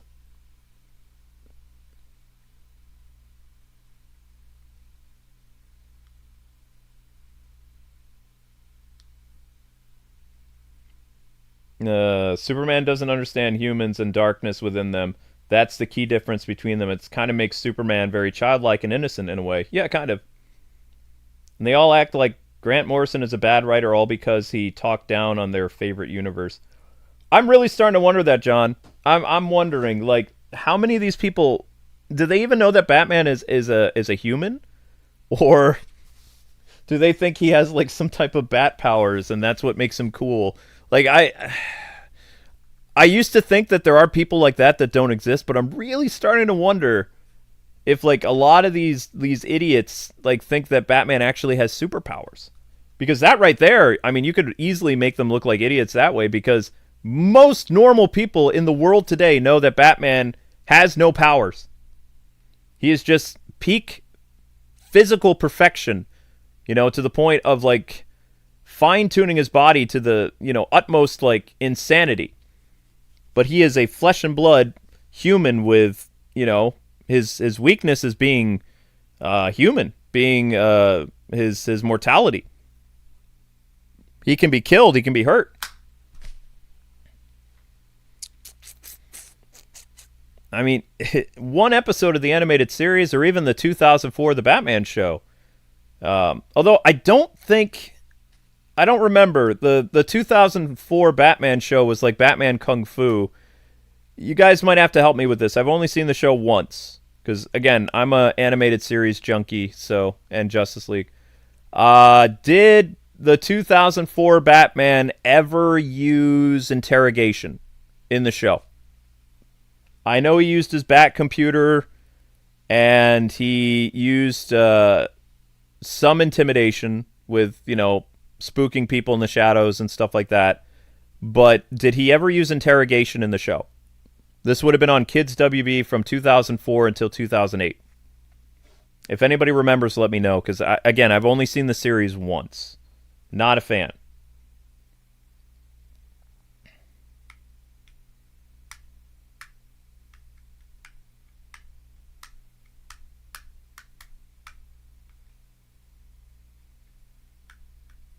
His war on crime is never ending. Yep. He did use interrogation in episodes. Okay, thank you, John. That's all I needed to know. I watched the show all the way through once when it was on TV, and then I bought it. I have the whole DVD volumes, I think there's like 4 volumes or something like that. And I watched them all on DVD once, and then I've never watched it again because I was like, I don't like it as much as the animated series. It was the second Batman cartoon after the animated series. And it was okay. It was Kung Fu Batman. And, the voice of Batman was good in it. I just, I didn't like that every character in that universe knew Kung Fu. It was like everyone in the universe was Keanu Reeves and Neo. I know Kung Fu. Even the Penguin knew it, and I was like, okay. I don't know how I feel about this, but I thought the show was interesting. But that's good to know he does use interrogation. Okay. So even the 04 show, he did interrogation. He nearly kills the Joker one time. You should really check out the Dracula movie. I have it. I have the Dracula movie. I have the entire series. I tend to watch the Dracula movie on Halloween, like, every other year. Unless I'm streaming. If I'm streaming, then I don't watch it. But that's a fantastic movie, actually. It's kind of cool that both the animated series and the Batman, like the 04 show, both had animated feature films. Although, the Dracula movie should have been in theaters. It was a direct-to-DVD movie, I believe. It was good enough to be in theaters, though. The animated series also showed how being Batman took a lot out of him. Batman Beyond, he had heart problems, yep. And even missed being young and fit. He even bled in a universe a couple times. Yes, he did. Don't forget about Alfred training Bruce how to fight. I don't know why people love Pattinson Batman so much. Gladiator, Alfred has taught Batman how to fight in the various Batman comics over the years and universes, multiverses. Elseworlds. That's where they get it from. It's not like they just decided, oh, Alfred is going to teach Batman how to fight. Beware the Batman. Alfred also kind of taught Batman how to fight. The Gotham Knights show. Not Gotham Knights. Jeez. The Gotham show. Um, and a lot of Elseworld stuff. So, I mean, it's not like it's a new concept. I prefer the concept where Alfred is a field medic, like in the Arkham games and the animated series and the Burton films. I don't know if he was a field medic in the Nolan universe. I don't think so. But he was a field medic in the BVS universe. No problem with Batman 2004. It was just the fake fans because they only watch up to season 2. I mean, the show gets really interesting over time. Batman Earth 1 had Alfred training Bruce. Yes, correct. I was just getting to Earth 1. Batman vs. Dracula is an amazing movie. Yes, it is. Yes, it is. So, in order for you guys not to be a fake Batman fan, here are the core things that you need to know. Okay? Number 1, Batman has no powers. He will never have powers. Unless somebody at DC goes crazy. Batman being a flesh and blood character who has, his whole mortality at stake makes for him a very compelling and a stake-based character to read about and watch about. He is a great character to see struggle with his humanity, as well as his, his life. Like, he risks his life every night. So, Batman is a human. Batman uses fear as a weapon to strike at the, cowardice of criminals. He is a character that shrouds himself in darkness and shadow, which is the opposite of, other heroes. But he does that because he is trying to terrorize the criminal element. So Batman uses fear as a weapon. Batman uses torture and interrogation in order to get what he wants, which is information. Usually to find, like, the Joker or the Penguin, a bomb, or a missing person. Batman is not without incorporating torture methods or interrogation if the mission profile calls for it. If he's out on patrol and something happens and he needs intel and the guy's not going to spill his guts, Batman will do whatever is necessary. Okay? That's something important to remember. Batman is a brutal character. He will not kill you because he has a code, a moral code that he believes in. That if he crosses that line, he is no different than the thugs and criminals he apprehends. He is not a killer. He may break every bone in your body, but he will not kill you. That is something that has been instilled in Batman since the 1970s. You could argue the late 60s, but we'll say the 70s. They kind of joked about it in the Silver Age, but I don't really like the Silver Age, so let's not bring up the Silver Age. I don't remember if Adam West had a moral code for not killing or if it's because he was a deputized, citizen police officer, but they really made an emphasis on Batman's no-kill rule in the 1970s. In the 1939 and 1940s, he had no such rule. So we don't talk about the Golden Age very much. So don't worry about that. You don't need to know about the Golden Age. Just know that he doesn't kill people. Let's see what else. Batman is a great detective. He's very smart. He went to a lot of school as well as he's self-taught.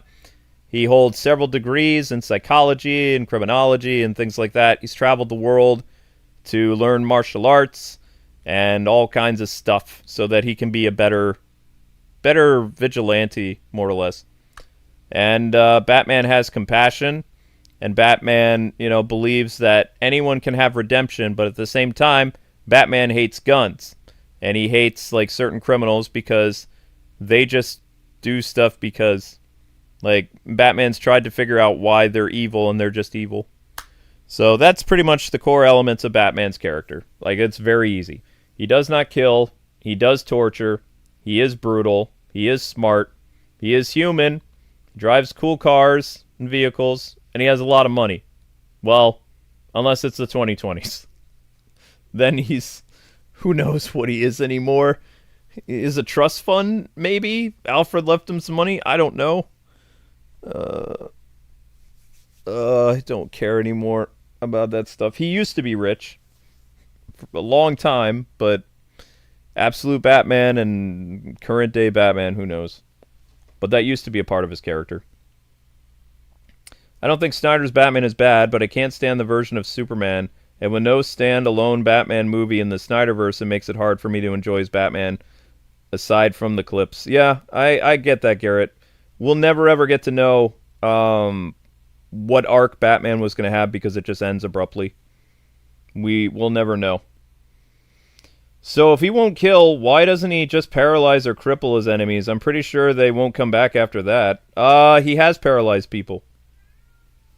Believe it or not, he actually feels bad about paralyzing people. But he does have empathy to some degree. Like, in the animated series specifically, the Mr. Freeze episode, one of the villains, like the goons, gets shot with Mr. Freeze's cold gun, and he's going into hypothermia. Now, Batman can, A, chase after the Mr. Freeze and apprehend him, or he could save the guy's life. Well, even though Batman doesn't want to, Batman saves the guy's life. The thug takes him back to the Batcave and, rescues him before they have to, like, amputate the guy's legs. So, but it's not like he just, like, didn't put the guy in jail after or anything like that. He did save his life, but the guy did face consequences for being Mr. Freeze's henchman, and he probably interrogated him to some regard. They just don't show it. But he is consciously aware of stuff. He tends to use actual names instead of their villain personas. That's true. Affleck is the best live-action Batman, although there hasn't been a fully... There won't be one. You might get a comic book if you're lucky, but it won't be the same. Pretty sure that Matt's Batman is a rich man, if I'm correct. Oh, they brought back his wealth again? Okay. Say a quip about that was cold. I did like the quips in the animated series. The animated series Joker is just pure evil, yep. Thrill killer Batman, yep. I think the problem is that the creators are much more concerned with creating their version of Batman than making an accurate one. Thank you! That's the problem. There. When people create something for legacy these days, they don't care about what came before. They're not there to build on existing legacies. This is why I don't like a lot of comic creators today. Is you should be thanking your lucky stars that you are able to continue the tradition as well as build up on the legacy of the character that you're writing. But a lot of these Batman writers, what happens is when they get a hold of Batman, they don't continue on with the legacy of the character. They interject themselves into Batman, and Batman becomes them. They're not making Batman better. They're making Batman them. And that's the one thing I don't like about modern writers is they don't care about the character that's before them. They want to change the character so the character makes sense to them, when that character doesn't belong to them. That's the thing. And, for 50 years, there was like a mutual respect with authors and writers and stuff like that when they were making Batman. Is when they were continuing on something that already existed that they didn't make. They were building up on it, but they weren't like adding too much of themselves into it. Go back and read the 1970s Batman, and you'll see a lot of similarities to the 1980s or the 1990s or the 2000s. There's like a core aspect of the character that maintains even those 40 years in comics. It's not until the 2020s where, again, I ripped up a comic in store, where the character is nothing like how he's been portrayed before. Like his personality, his monologue, his core values, all that stuff, it's a reflection of the author now. And I think that's wrong. If they want to make their own superhero and start from scratch, go for it. But an established character that they want to keep like muddying and ruining, I have a problem with that. I think most people do.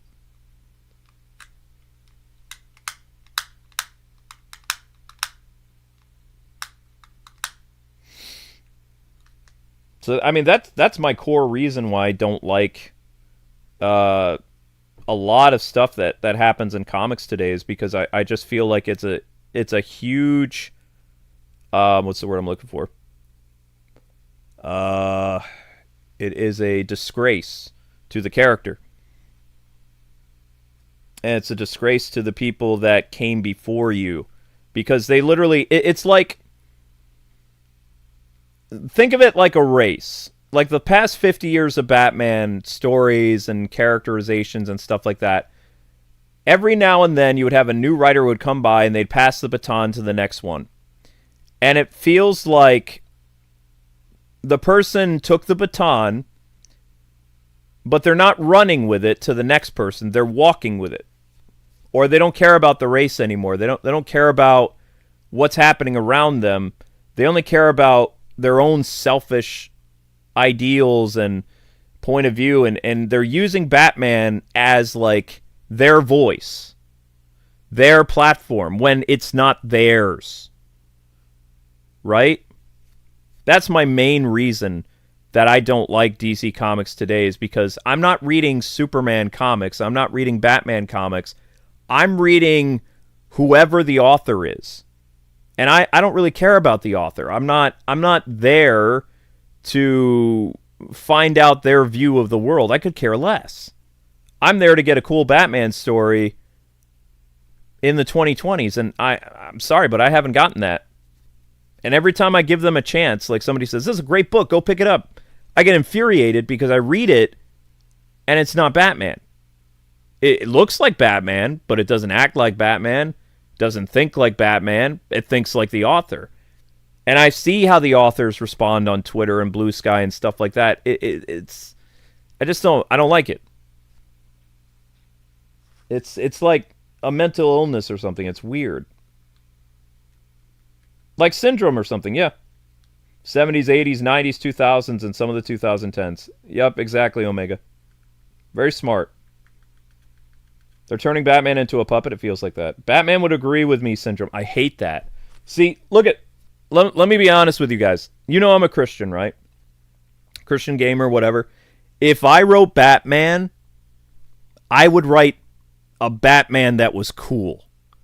You know? Like going after serial killers or drug dealers, or, you know, in a crazy plot by the Riddler. You know, maybe a throwback to Arkham and have Batman just lose it and put Riddler into traction for like a couple months because, you know, all the riddles just drive Batman insane and he goes off the edge. But I wouldn't be interjecting my politics or my life philosophy into my Batman books. I would be privileged and honored to write for even a year for Batman comics, to do my own arc for the character, you know, to build up on that legacy, to, you know, add to the legacy, not to smudge the legacy or to interject my troubles and worries into the storytelling. That doesn't belong there. That doesn't make you a good writer. You know, I'd want to do something cool. I would probably add a lot of throwbacks to the Arkham games because I owe a lot to the Arkham games. Okay. But that would be about it. You know, Arkham players, they would probably read something. They'd be like, he mentioned that character. That guy's played Arkham. You know, maybe I'd do something with a character like Prometheus or something who hasn't really shown up very much. You know, who knows? But I'm just saying, like, I would have the foresight to not put my own personality and my own problems into the character that I'm writing, because it's not a story about Kwing. It's a story about Batman. Right? Can I agree that Paul Dini wrote some of the best stuff ever? I wish Paul Dini was... Yeah, Paul Dini was amazing.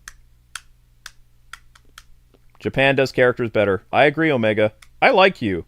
Show up more. We got hack spawn, so we're doing a podcast because I don't want the hackers to win. My gameplay got ruined. So... Batman is an equal opportunity crime fighter. He does not care about you, who you are, what you do. If it's evil, he'll stop you. Yeah, exactly. Yeah. Well, Paul Dini has a degree in psychology. Paul Dini is a very brilliant man.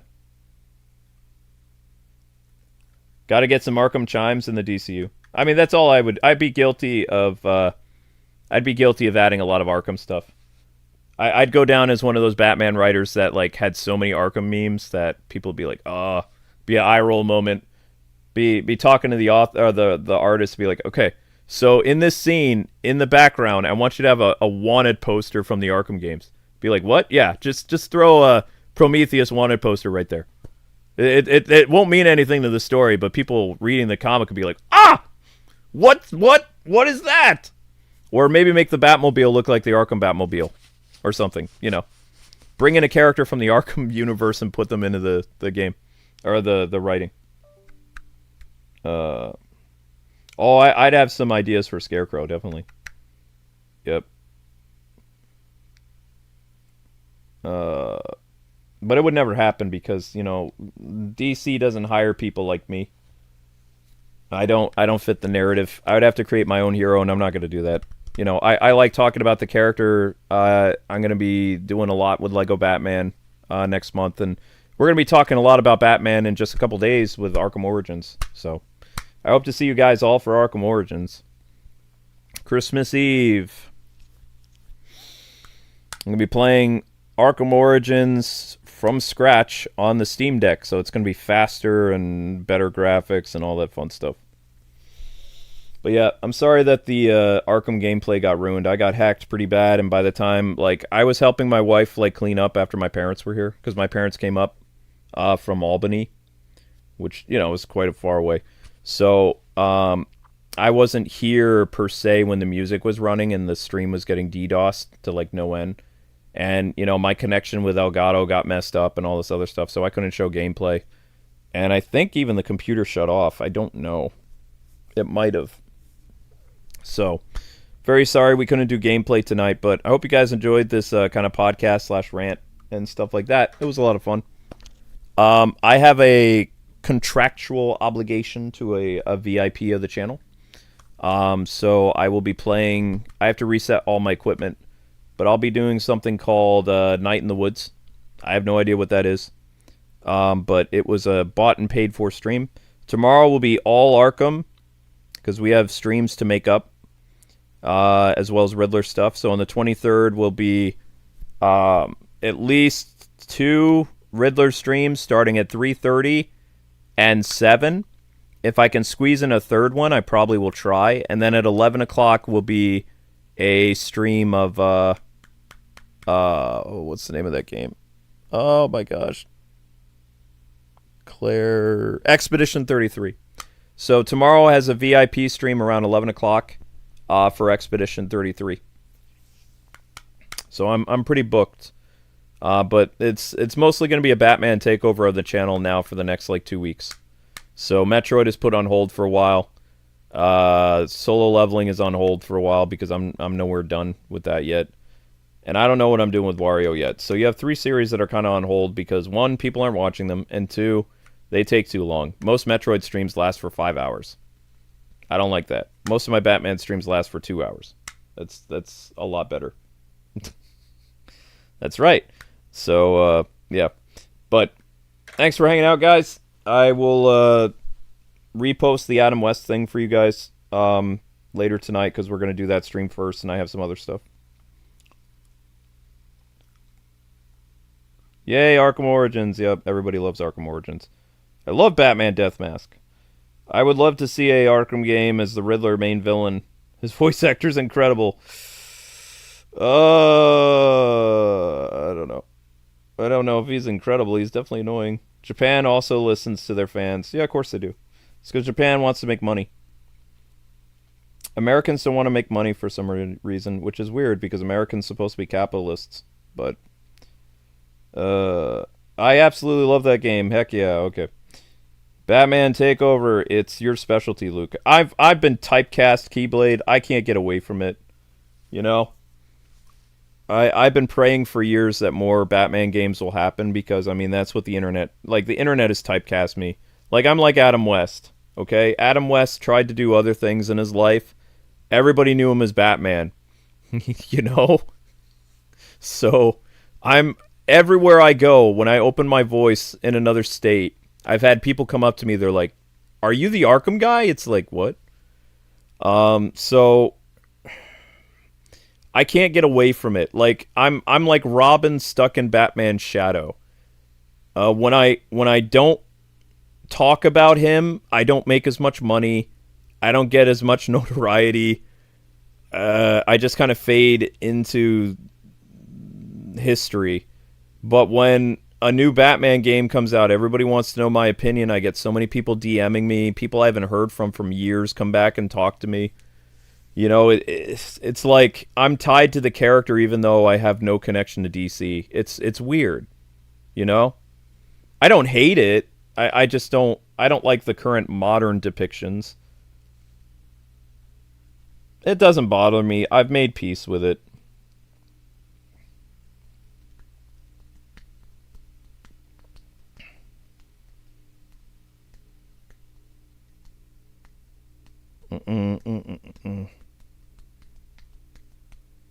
I don't think we need to worry about Sweet Baby anymore. I think they're running out of money, so his voice actor's annoying, but that's what makes him so funny. Yeah, I'll give you that. Uh, all right.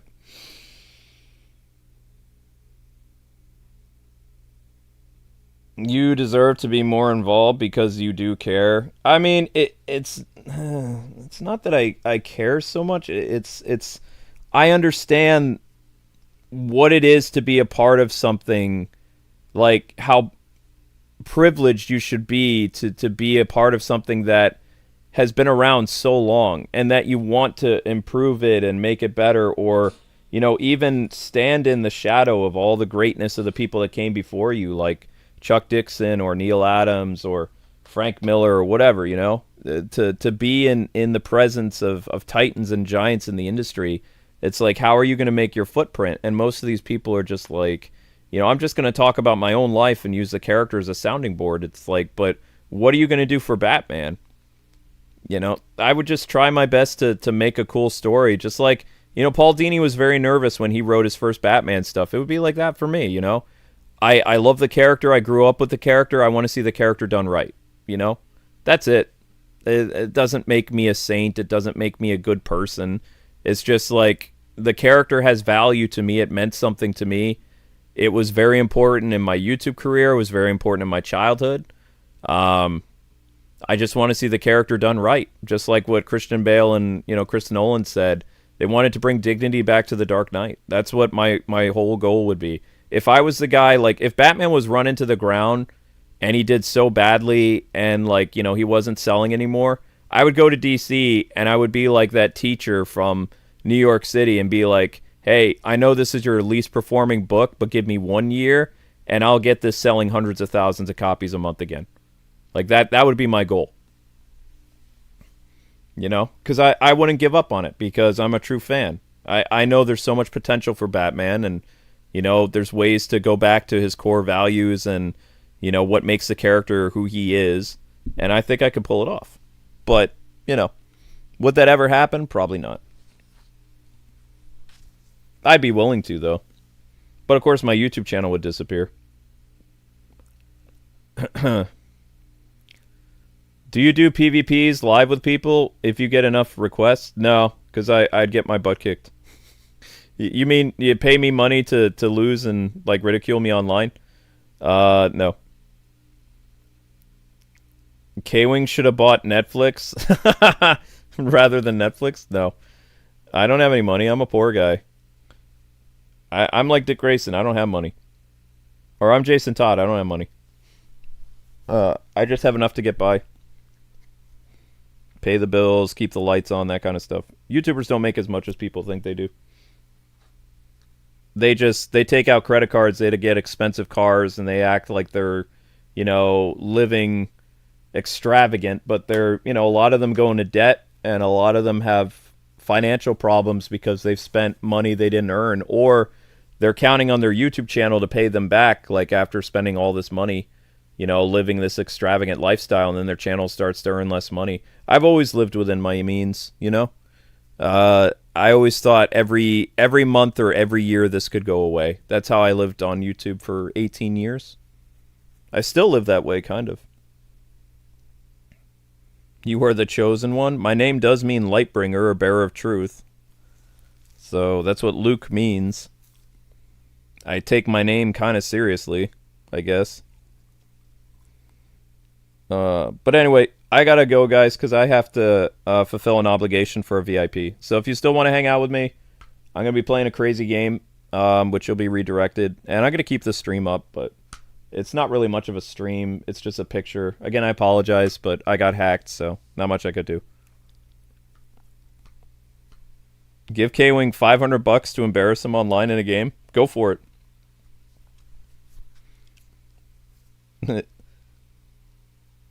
If you think Kwing should buy WB, you should give him 500 billion super chat.